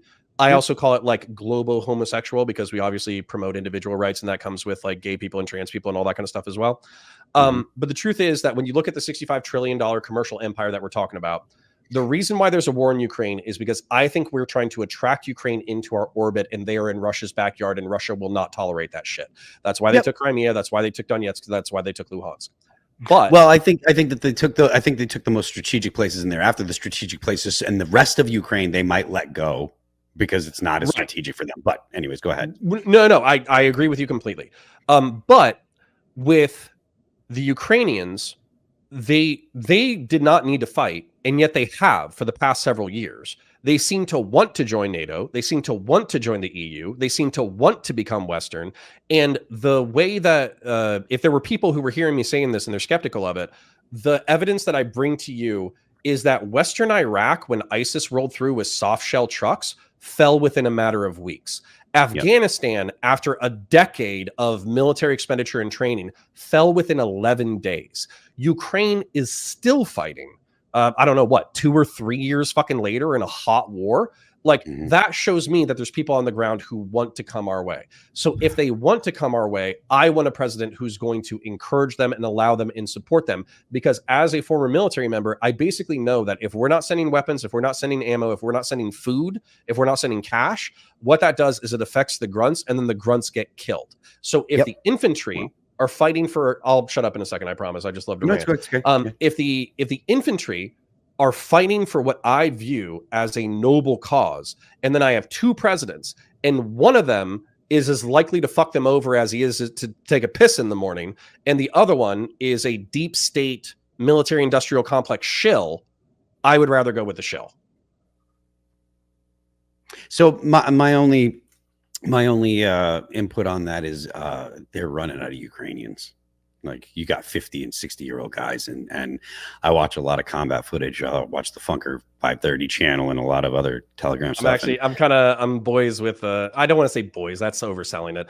I'm mutuals and have friendly DMs with Robbie from the Funker team, and Robbie is a great guy. Yeah, I'm Ronnie, the guy that's up in Canada. Ronnie, excuse me. Oh yeah, so he, me and him just hung out like last week for the first time. He's about an hour south of where I am in West Virginia. There's this great the pictures. Good. Atkins, right? Yeah, Atkins, Ronnie. No. I always retweet his shit. Super cool, and we had a good time. He let me shoot his rifle. He's out in Canada right now, and he just joined the mile club. He's fucking taking shots at a mile and pinging steel, which is awesome, and I'm super jealous. But yeah, he's about an hour south because I know each round is like fucking $2, and I'm like, I wish I had that much money. He came up and we hung out, and we're gonna get together again because, like I said, he's like an hour and change south of my place. Like I'm in West Virginia for the TimCast stuff, but I have a house in New Hampshire. That's where home is. I'm from New England. I have a house in New Hampshire, and I like to not pay income tax. I didn't share this. I didn't share this earlier, but I was born in Concord. No shit, huh? My parents owned a brownstone in the Boston Commons that they bought for $20,000 in 1980. They sold it in like 1984 for $40,000. They thought they were doing great. For those of you who don't know, that property now is like $2 million for 400 square feet. So if they had held on to that for another decade or two, they would have had to raise 3 kids in 400 square feet, but they would have been multimillionaires. What an amazing piece of property to own. I was about to say, I can see like the heartburn and anxiety from you as I'm saying these things. Totally. But my grandparents lived like 3 blocks away from the shot heard round the world. Oh yeah, statue. Yeah. Yep. And then my uncle is up in New Hampshire and he runs a vending machine business. So like my roots. No, I'm in Orlando. My grandparents came down here, and then my parents followed them, and then Central Florida and South Florida kind of became our stomping grounds. But I got family all over there. Yeah. Well, our gun laws are very nice. Yeah, I mean that's one of the main reasons why I moved to New Hampshire. Back when I was living in Massachusetts, they've since had some changes. But when I first went to get my pistol permit, they were like, "We don't give them out. You can't carry." I was like, "F you," and I'm moving to New Hampshire because it's only an hour away, and I got friends up there. I'll commute. Fuck it. Yeah, exactly. Like that's crazy. Yeah, and obviously a total violation of the Second Amendment, and all those people suck. But when it comes to, and then what's funny is like these things, unfortunately I agree with you on.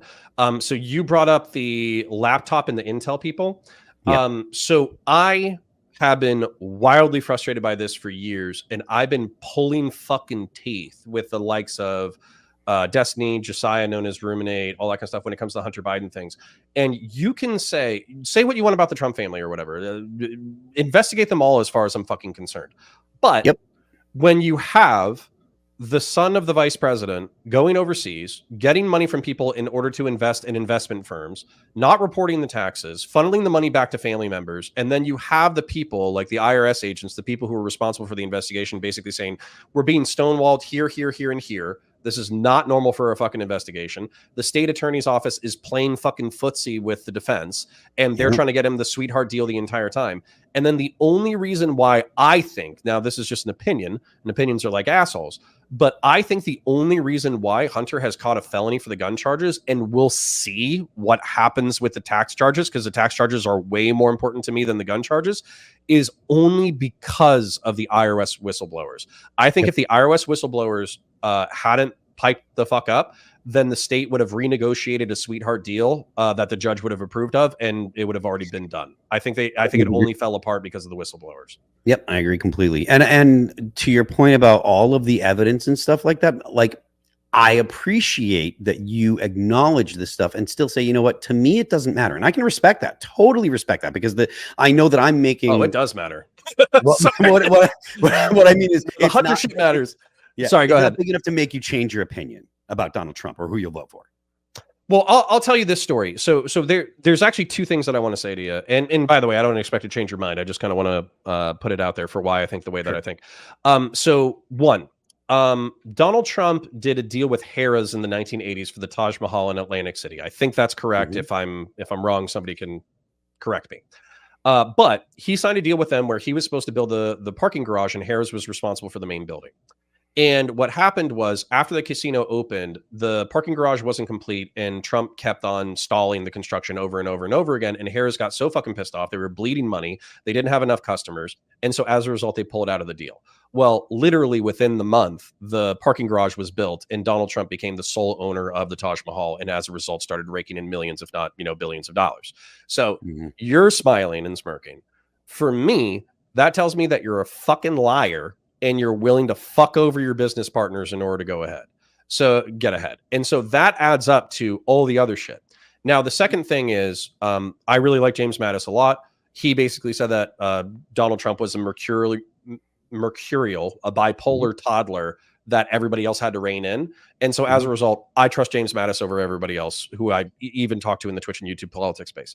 Finally, there's this analogy or story or whatever that I talk about all the time. If you wake up and you bump into an asshole, it happens. If you wake up and you bump into two assholes, it's a bad day. If you wake up and everyone's a fucking asshole, you're the asshole. Yeah.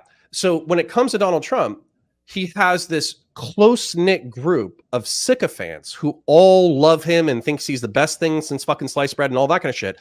But then the people who break off from his orbit are like, yeah, he's the most insufferable, stupid, retarded sack of shit I've ever had the displeasure of fucking working with. I hope he dies in a fucking fire. And after that happens like 12, 15, 20, 30, 100 times, I just have to assume that they're right. So that's another factor in my calculus. Yeah, I mean, look, I'm not looking to, trying to change anyone's mind. And I don't have a significant argument against any of the stuff you're saying. It's just, for me, I think that when at the end of the day, I think that having Democrats in power advances significantly worse things than Donald Trump would end up doing. I have a significant problem with a lot of the LGBT stuff just because it's an ideology, in my opinion. You hear people talk about, you hear people saying things like trans people are sacred. They look at it like a religion. They want access to children. And I think that that is anti-family, and I think that the Democrats want to have alternative families as the focus, and I think that they desire to have I think that there is a desire to break down the nuclear family, just like the communists have tried to do forever. And I think this time it's the vector of attack is through the LGBT ideology, the LGBT groups. You read the thought leaders, again, like Mark Hughes. You read people like Foucault, who was advocating to lower the age of consent in France down to like 12 when he's, screwing boys over there. Like, that kind of stuff is rampant throughout all of the queer theorists who are writing the LGBT kind of philosophy stuff, the cutting edge stuff. They all have the roots in queer theory, and I think that is at its core trying to break down society. So as much as Donald Trump can be objectionable, whoever will push back against those things, I think is more important than any of the personality stuff. As long as you're not going to get us into a stupid nuclear war, and you're going to help to push back the things that are degrading the nuclear family in the U.S., because I think that most of our domestic problems are because of the lack of fathers. I think that the suicide rate among young men is because of the lack of fathers. I think a lot of the crime that we're seeing is because of the lack of fathers. I think that the suicide rate, the deaths of despair among older men, are because of lack of treating men as human beings. I would say community, yeah.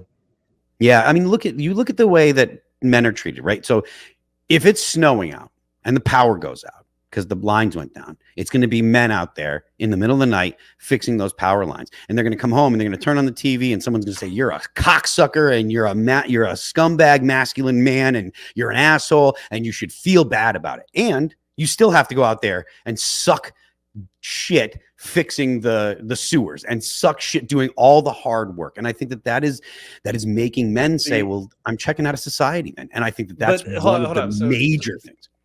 So I agree with you to a point, but I also think that there is something that just needs to be embraced here, and maybe it's like my military training, maybe it's my upbringing, I don't know.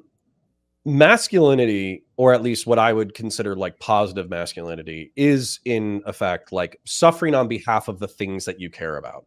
If you look at like heroic narratives, it's about suffering for your country or your ideology or your warrior tribe or your family or whatever. It's always about that. And then when you look at actual like wage cage slave masculinity, it is about giving up. Let's face it, you're asleep a third of your life, you have free time a third of your life, and you work a minimum of a third of your life. And if you're working class, you probably work more than that, to be honest. So what we're talking about is, if you want a wife and if you want kids, you are giving up a third of your life to figure out some way with which to provide them money. And some of us are blessed enough to find jobs that we can tolerate or enjoy, but a lot of us don't. And so that kind of like suffering, in despite the failures and destruction of the world and the shit talking and all that kind of stuff, I would almost encourage men to triple down on that, because it's almost been our lot in life since time immemorial.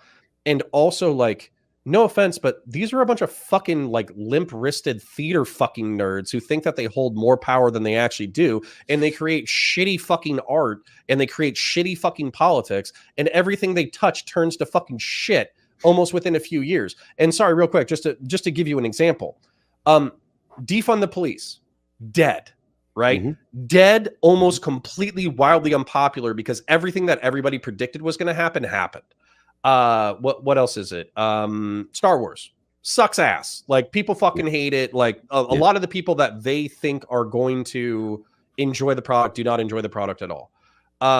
Marvel also sucks ass. I know I'm talking about pop media, but still, when it comes to this, like, and then when it comes to like this like CRT shit and the intersectionality and all that kind of stuff, people still use intersectionality. But what I do is I lean into it. I'm like, yeah, I'm a white, straight, cis fucking male. Who gives a fuck? This is my opinion. Go stick it up your fucking ass. I enjoy my privilege, which is basically like, I don't know, I got okay credit and my parents are still together. Like that's my privilege and I enjoy it. Go fuck yourself.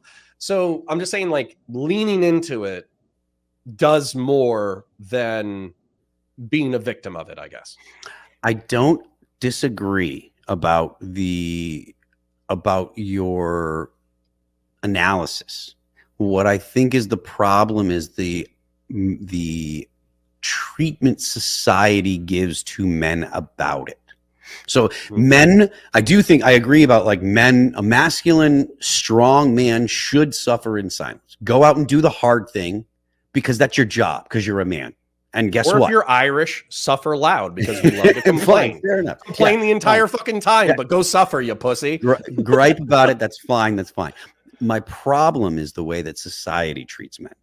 It's not that we need men to go and do the hard jobs. We're always going to need hard, rough men to go do the hard, rough jobs. That is going to be probably forever. Maybe there will be a time when robots become capable of doing those jobs, but then the aliens are going to show up and they're going to try to fucking harvest us, and they're going to EMP our fucking robots, and you're still going to need hard ass men to fucking handle business. Yeah, this is. I mean, look, that could be, or it could be just that there's an actual solar flare that takes everything out, and that's completely within the realm of reality. So yes, I agree. The problem that I see, and the reason why you see suicide up so much among the deaths of despair among men, older men, the reason that you see divorce rates so high, or part of the reason why you see divorce rates so high, the reason you see men, young men, failing to get into school, falling way behind in school, and in college admission, and falling behind in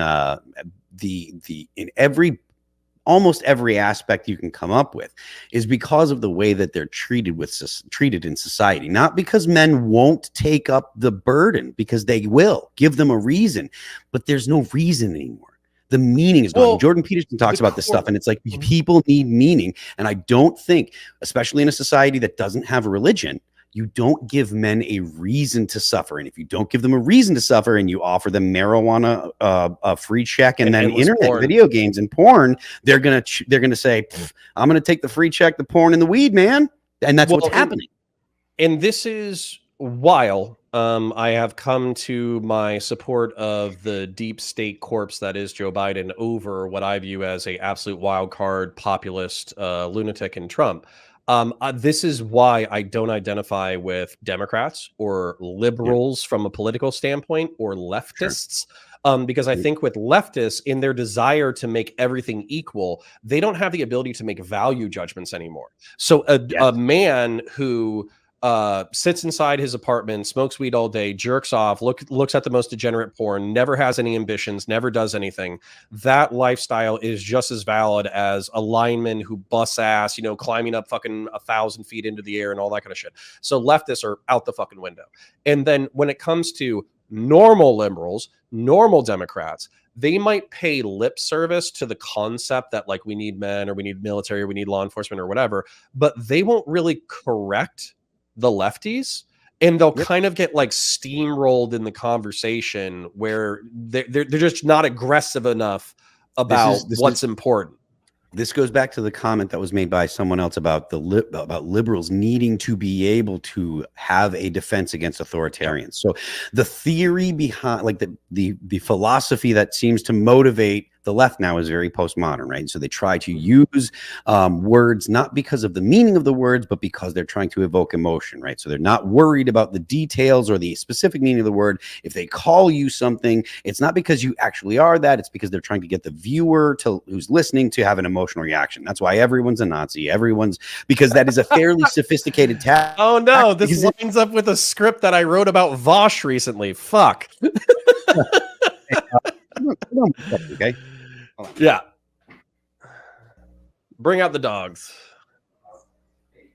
We're a dog-friendly channel. So while Phil is handling his business, like the stream, comment, enjoy the stream, donate if you got money, become a YouTube member if you have money, become a Twitch sub if you got some money, and if you don't have the money, just enjoy the show. Just have fun. This is based. I'm a big fan of what's going on. So Phil and I have absolutely like landed on different solutions, but it is cool. It is cool to bump into somebody who shares it. So the Hounding says the Acolyte is fine. Stop coping. I'll watch it. I'll give it a shot. What's interesting, the Hounding, you are not the only person who's told me that. Josiah Ruminate, he said that the Acolyte is not that bad.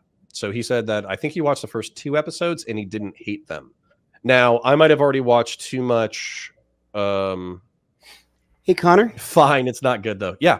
Hey, so apparently there's an issue at IRL, and they need another person. So I have to wrap this up and head on over there ASAP. Okay? Run. I right, want to thank man. you before you. I want to thank you before you go though. Thank you kindly for coming on. It was super fun. I had a great conversation. If we can do it again in the future, please let me know. I'd love to, definitely. So cheers, man.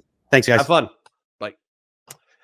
So, for those of you who are unaware, that was Phil Labonte, the lead singer, I believe, from All That Remains. And he's a very cool guy on Twitter. You can find him at Phil, PhilLabonte. You can find him there. And apparently West Virginia or New Hampshire is the place to fucking be, because that is where Tim Pool and Phil and a few other creators are. So it looks like there's if you're a degenerate Coomer Twitch streamer, then you need to be in Austin, Texas. If you're also a degenerate Twitch Coomer streamer, then you need to be in Miami. That's another option. And then if you're a libertarian, you need to be in New Hampshire or West Virginia. But I have ignored chat largely, so I want to answer any questions or concerns that you have. I'm actually going to scroll up, scroll down, kind of do the thing that I used to do when we had streams consistently, where I just kind of check in with you guys and see what you were talking about, add in my comments. If you have comments, questions, concerns, super chats are always appreciated, but they're not required. Twitch donos are appreciated, but not required.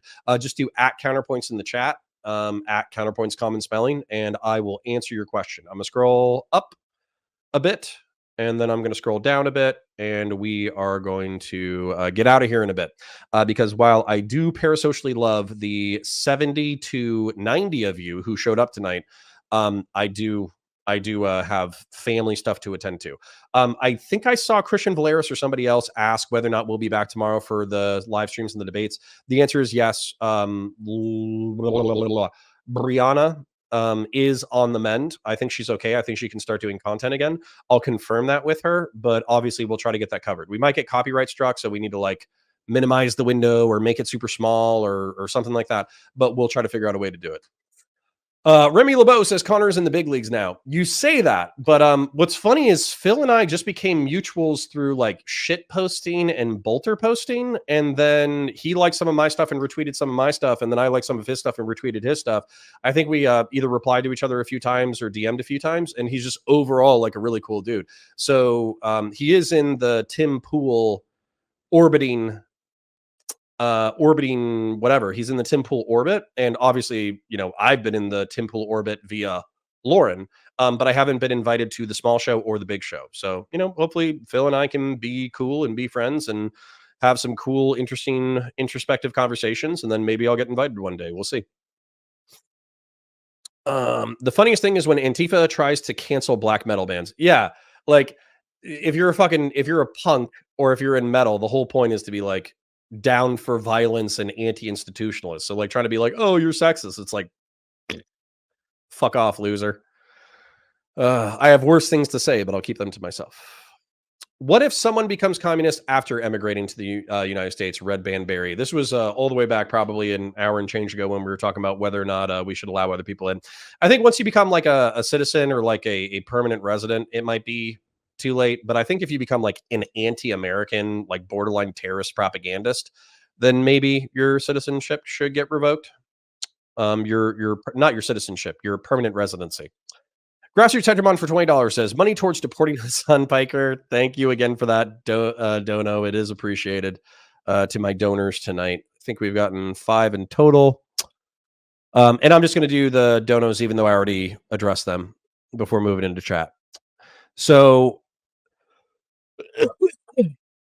Pondering Politics, nice to us as always. For $10 said, I'm a prick, and that Sheep Palpatine is based. He is wrong, but thank you for the money. Grassroots Hegemon says money for deporting Hassan Piker and redacting from redacted. Thank you, sir.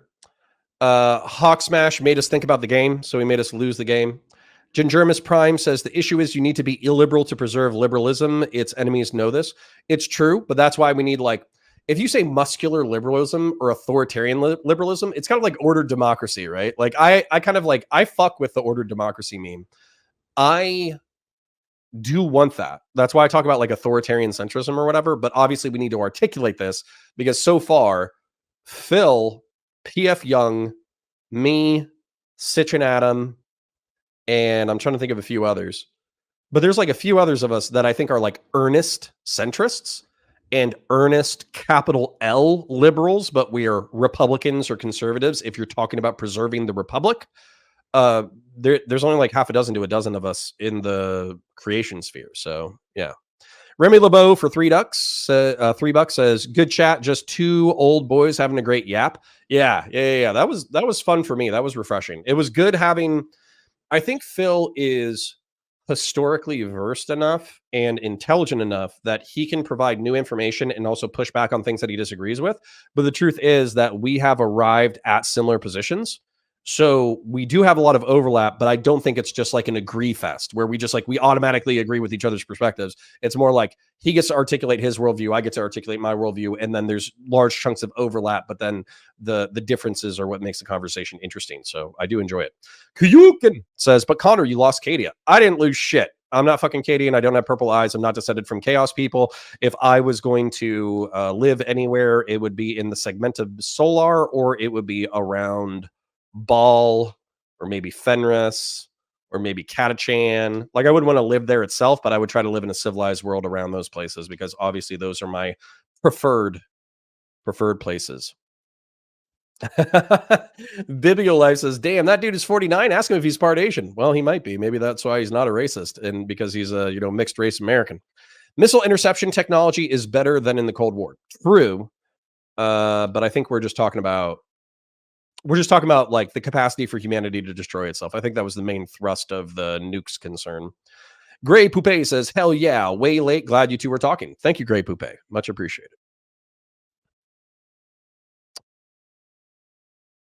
Grassroots Hegemon says you need to individuate better. I want every good Muslim to live outside of the Middle East. I mean, that's true, but then if you get a bunch of good Muslims together, do they start planning the revival of the caliphate? Do I convert to Islam? Maybe. Gingermus Prime says the Trump question. Here we go. What's funny is 90% of that debate was literally just like centrist philosophy. It was like there was only like a very small segment of the conversation. BiblioLife says the Aleppo gaffe was pretty much a non-issue. The search spike after that for Aleppo was insane. I agree with you, BiblioLife. I actually think that what happened, in my estimation, is it was a gaffe, but the media accentuated it or exaggerated it so hard because they wanted to have a kill shot against them, which is why you heard about it so much. But that's kind of why I said, like, it's not so much whether or not you have a fuck up. Everybody fucks up. The question is, do you recover from your fuck up and do you fix the mistake? And for me, with Johnson, there just wasn't a recovery and he didn't seem to care. Christian Valaria says, no, fuck this talking point about Obama killing kids overseas. I'm with you. Like, I would do that. Like, I would happily talk to him about Anwar al-Awlaki and his son getting fucking murked by a missile. But I just felt like I would probably distract from the conversation. So yeah. Jimmy Bean says, come on, use the term managerial class. Okay. I'll add it to my lexicon. Is that some commie verbiage? But I mean, I agree with you. The managerial class, the technocrats at the top of our society. Jimmy Beam says, the Marine Corps is the only military branch that can be directly mobilized by the president without a say-so from Congress. Yeah. So it's my understanding, I'm not saying this is correct, but it's my understanding that when it comes to the branches, you have to have like I think they called it like a SOFA, a status of forces agreement. You have to have a negotiation between the Congress and the foreign country in which you're operating. Sometimes that's like unidirectional. Obviously, we didn't negotiate with Iraq before we went to Iraq, but we did that. We generally speaking have to do some kind of military negotiations or I think they call it like the authorization of use of military force. The AUMF. I think that's what ran the war on terror. Remy LeBeau says, it's Tim Pool. Yeah, I need to stop talking so much shit about Tim Pool so eventually I get invited. But his Twitter, I think, is designed to single-handedly piss me the fuck off. Catholic Libertarian says, cops took my Second Amendment away personally, and they need to be repealed. Well, what'd you do? Tell us about it. Did Connor say he was going to stream tomorrow to watch the debate? The answer to that is yes, Christian Valeris. BiblioLife, what the fuck kind of framing is that? Wanting to adopt? Holy shit. Yeah, I think so. For Phil, we swim in much more progressive pro LGBTQIA plus circles. I think he's looking exclusively for the worst of the worst fucking communist pieces of shit. So yeah, I don't think that's like a wholehearted representation of the gays and transes that we know and love. I think it's the most ridiculous of the Twitter lefty transes and gays. The most ridiculous of them, but you know, it is what it is. That's probably who he interacts with or looks for the most. Phil is being a clown human with peace and love. That's okay. That's okay. I enjoyed the conversation and I knew what he was talking about. Yeah. So Intuitive Jackal says, true, just look at the Acolyte. It's not doing well. So whoever defended it, I think it was Hounding. He said it's doing fine. It's not great. Okay. I understand. And if it's a mediocre product lines are allowed to have mediocre products. My frustration with that is you have space wizards with laser swords fighting Imperial troops in some of the coolest designed space fantasy armor ever designed. And even if you didn't think that Stormtrooper armor was particularly cool, you can do offshoots of Stormtrooper and clone armor that looks fucking great. So the fact that Disney has failed to capitalize on its own intellectual property by creating things that I think boys, because let's face it, I think boys are going to be the biggest part of the consuming audience. The fact that boys aren't into their product, I think, is a failing. It's a failing. Yeah, you have some of the coolest shit in the fucking galaxy and you can't capitalize on it. There's a failure here. Grassroots Hegemon says, yeah, just fucking bitch as long as the work gets done. Exactly. So you don't have to be a strong, silent, suffering man. You can complain. As a matter of fact, I complain all the fucking time. You just need to get the work done. Oh. There's the hounding saying that it's fine, it's not good. No, Connor retweeting someone. True. One day we will see Connor push back on Tim's cringe. Yeah, I got to get in the room first. I think the problem is right now I'm outside the room and I'm pushing back, but maybe I'll get in the room eventually. We'll see. Fabian Padilla says, hoping for big things for you in the future, Connor. Thank you. It is fun. I'm not going to lie. I was nervous talking to Phil. Phil might not be like the biggest guy on Timpool IRL, but he's a celebrity. He's successful. He's played in a band for 20 years. He's seems to have his shit together. He knows how to talk well, all that kind of stuff. So it was like a little intimidating going into the show with him. It's not like I haven't had like big debates or big conversations before, but this is obviously like it's a part of the internet that I want to break into, and he's a cool dude. So if I totally fuck it up and I look like an idiot or an asshole, then I would have ruined a opportunity that I wanted to enjoy and capitalize on. So yeah. RC Amersalt says, keep up the great work. It's good to see you growing well. Thank you. We haven't, so I would like to apologize to you. Thank you to the 70 to 80 people who showed up tonight. I would like to apologize for being absent for the past week and a half. What happened was Brianna went down for surgery, I think 3 weeks ago. We did have Stardust and we did have Fairy Queen do backup shows. And of course we did that. But the truth was I was pretty busy with family projects as well, and personal projects and Warhammer projects and all that kind of stuff. So I wasn't as aggressive as I could be about content. And then last week I was out of town and Brianna still felt like shit. So, we took a week and a half off without telling anybody, which is our apologies. But we're back and we'll try to start getting you content. I'm really looking forward to. I don't have enough energy or time tonight, but I am looking forward to doing more too long didn't watch, because I want to do the pre-recorded episodes where we basically summarize a 2 or 3 hour drama into a 10 or 20 minute segment. But I also want to just get back down to react-anding to some of the biggest debates because it's fun. The people who are hanging out in chat have fun. I have fun. It's a great time.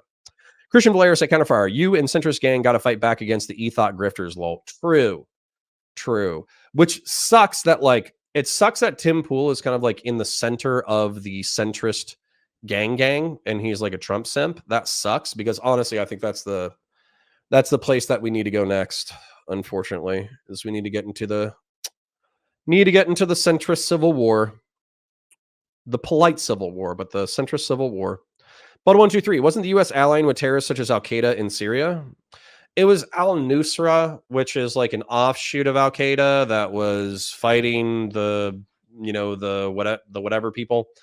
They were fighting the Bashir al-Assad. So the way that I understand it, bear in mind I could be totally wrong, but Bashir al-Assad is Russian affiliated. He's Western educated, but he's not necessarily the most Western friendly country.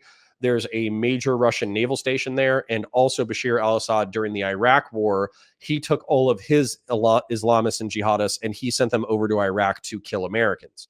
So as a payback, as a little favor, when the jihadists and the Free Syria Army and the pro-democratic forces rebelled against Bashir al-Assad, we supported them. Now, al-Nusra, because I don't know how they originated, but I think they're an Al-Qaeda offshoot. They were some of the most competent fighters because they were jihadists who had fought in the Iraq campaigns. So what happened was we would give gear, money, weapons, time, training, etc. to the Free Syria Army, and they would take a lot of that stuff and they would just hand it over to al-Nusra because al-Nusra was some of the most competent fighters. So yeah. Gary couldn't counter, which makes him unfit for the job. Yeah, and that's the thing. It's like, when you're aspiring to be president of the United States, obviously there's a lot of people who are going to help you out. But if you're actually serious about getting that job, you need to be serious about fucking up and recovering from your fuck ups. And if you can't fuck up and fix your fuck ups, then you're probably not in the game. Jimmy Bean says managerial class is a VVEC thing. That's interesting. Dr. Zaya says, I do not feel like gay communists want to completely destroy me and my family. I don't know. We'll find some gay communists. we'll find some gay communists in Bud123 is Jake Sullivan meaning Al Qaeda in the leaked Julian Assange email to Hillary Clinton? AQ is on our side in Syria. Yeah, I don't know if that's the reference, but typically AQ and AQI were used as abbreviations for Al Qaeda. And Al Nusra Front, if I remember correctly, they were an offshoot of Al Qaeda that did fight Bashir al-Assad.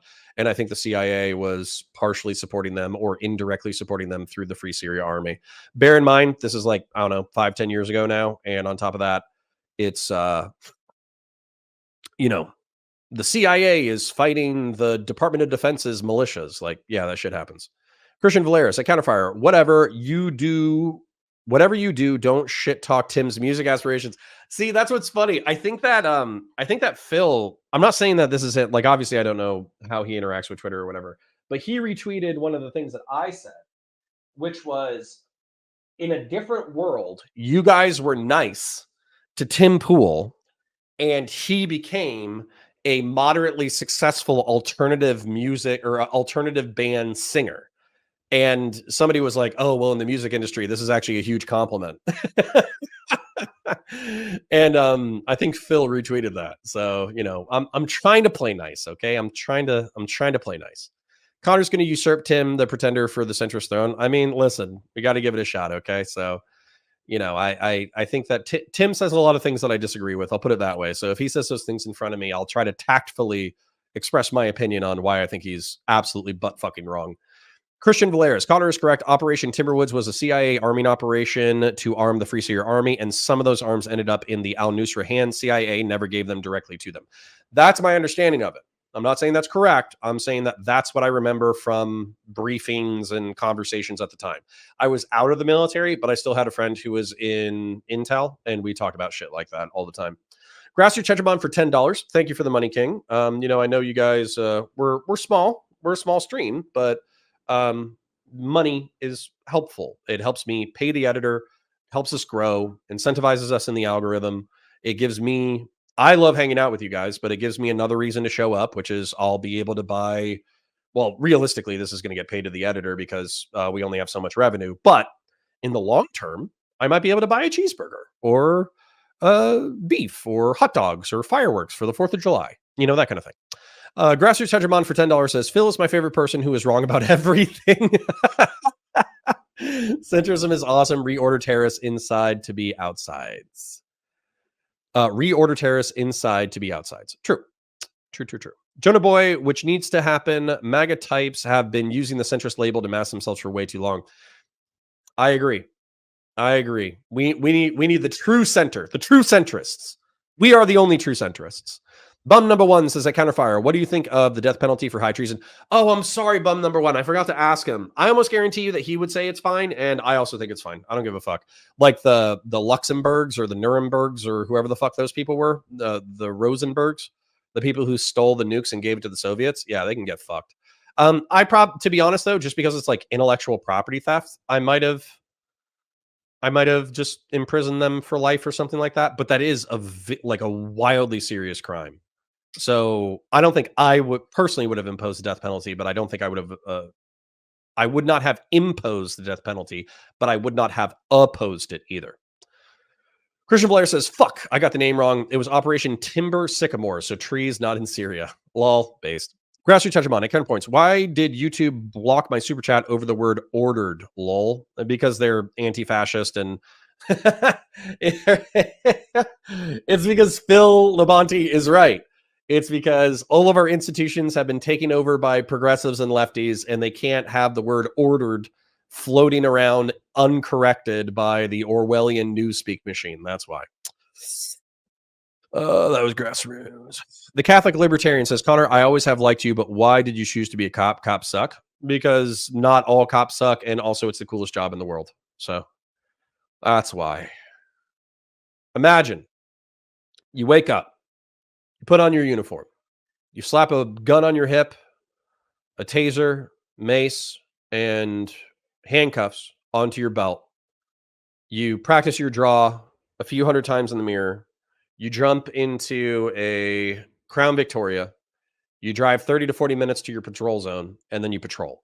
And then you go see all the fucked up shit that's happening in your city, and you write book reports about all the fucked up shit that's happening in your city. And then on occasion, you get into fistfights, and on occasion, you point your gun at somebody. It's being a cop. I'm not kidding. It's one of the coolest fucking jobs on the planet. It probably worsens my heartburn that I already had, and it probably gave me a mild form of post-traumatic stress on top of the mild form of post-traumatic stress I already had.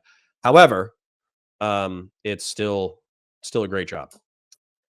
The Hounding says, I came to Twitch exclusively because the YouTube link was fucked. Oh, Hounding. So we have moved.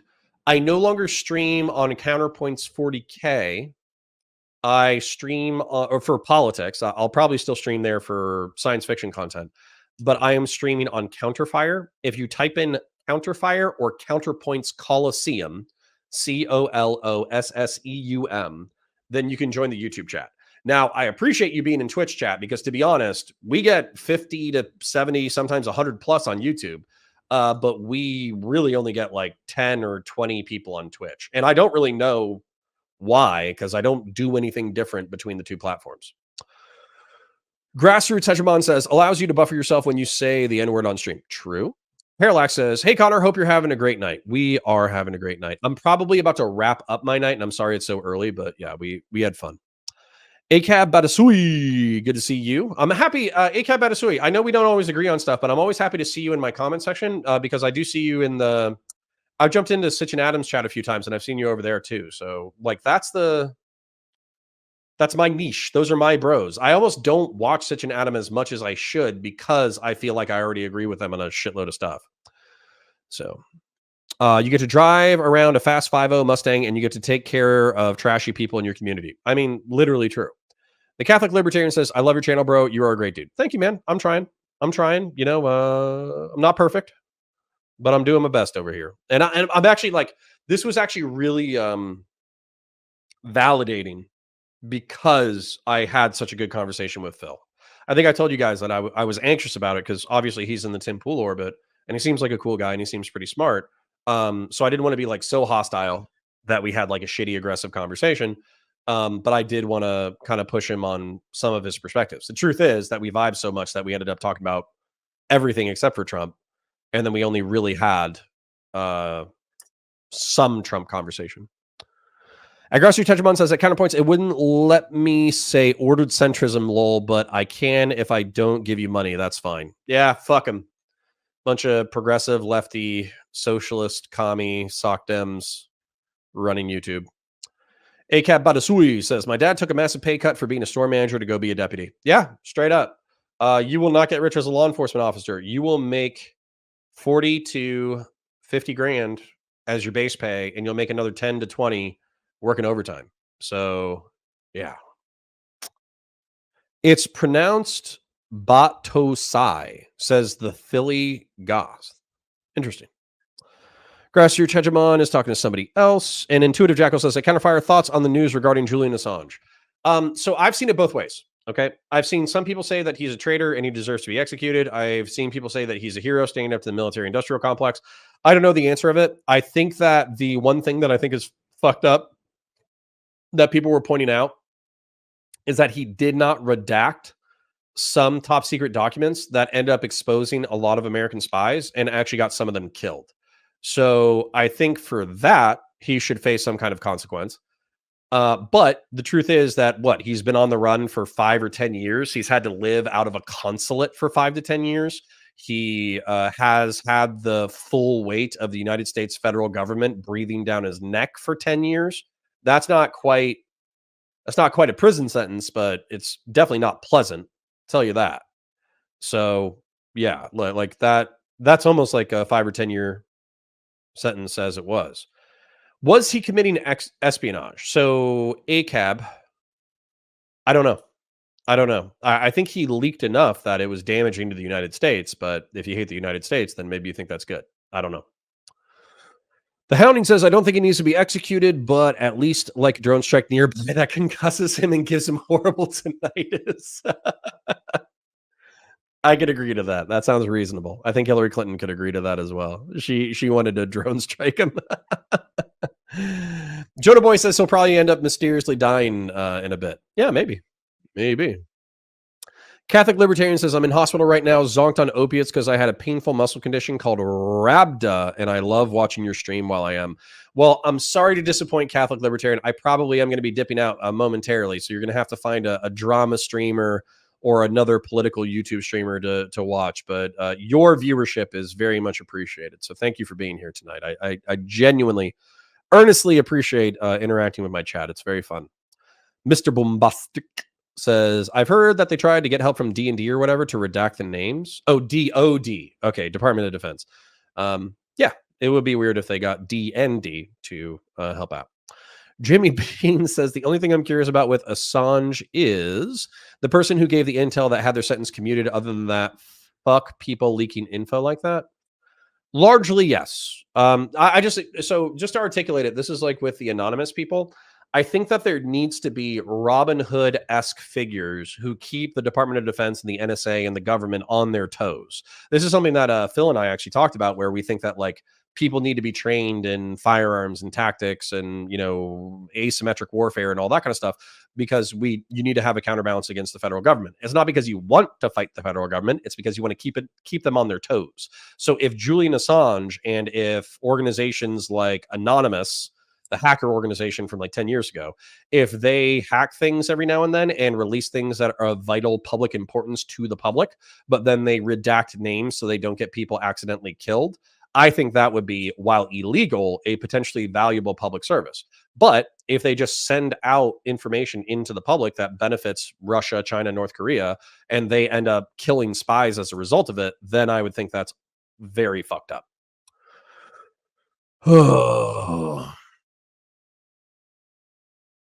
ACAP says, I would only consider it if he was giving defense secrets to the enemies of the state. Well, he's leaking it publicly. I think that's the objection. So the enemies of the state are getting it through the public.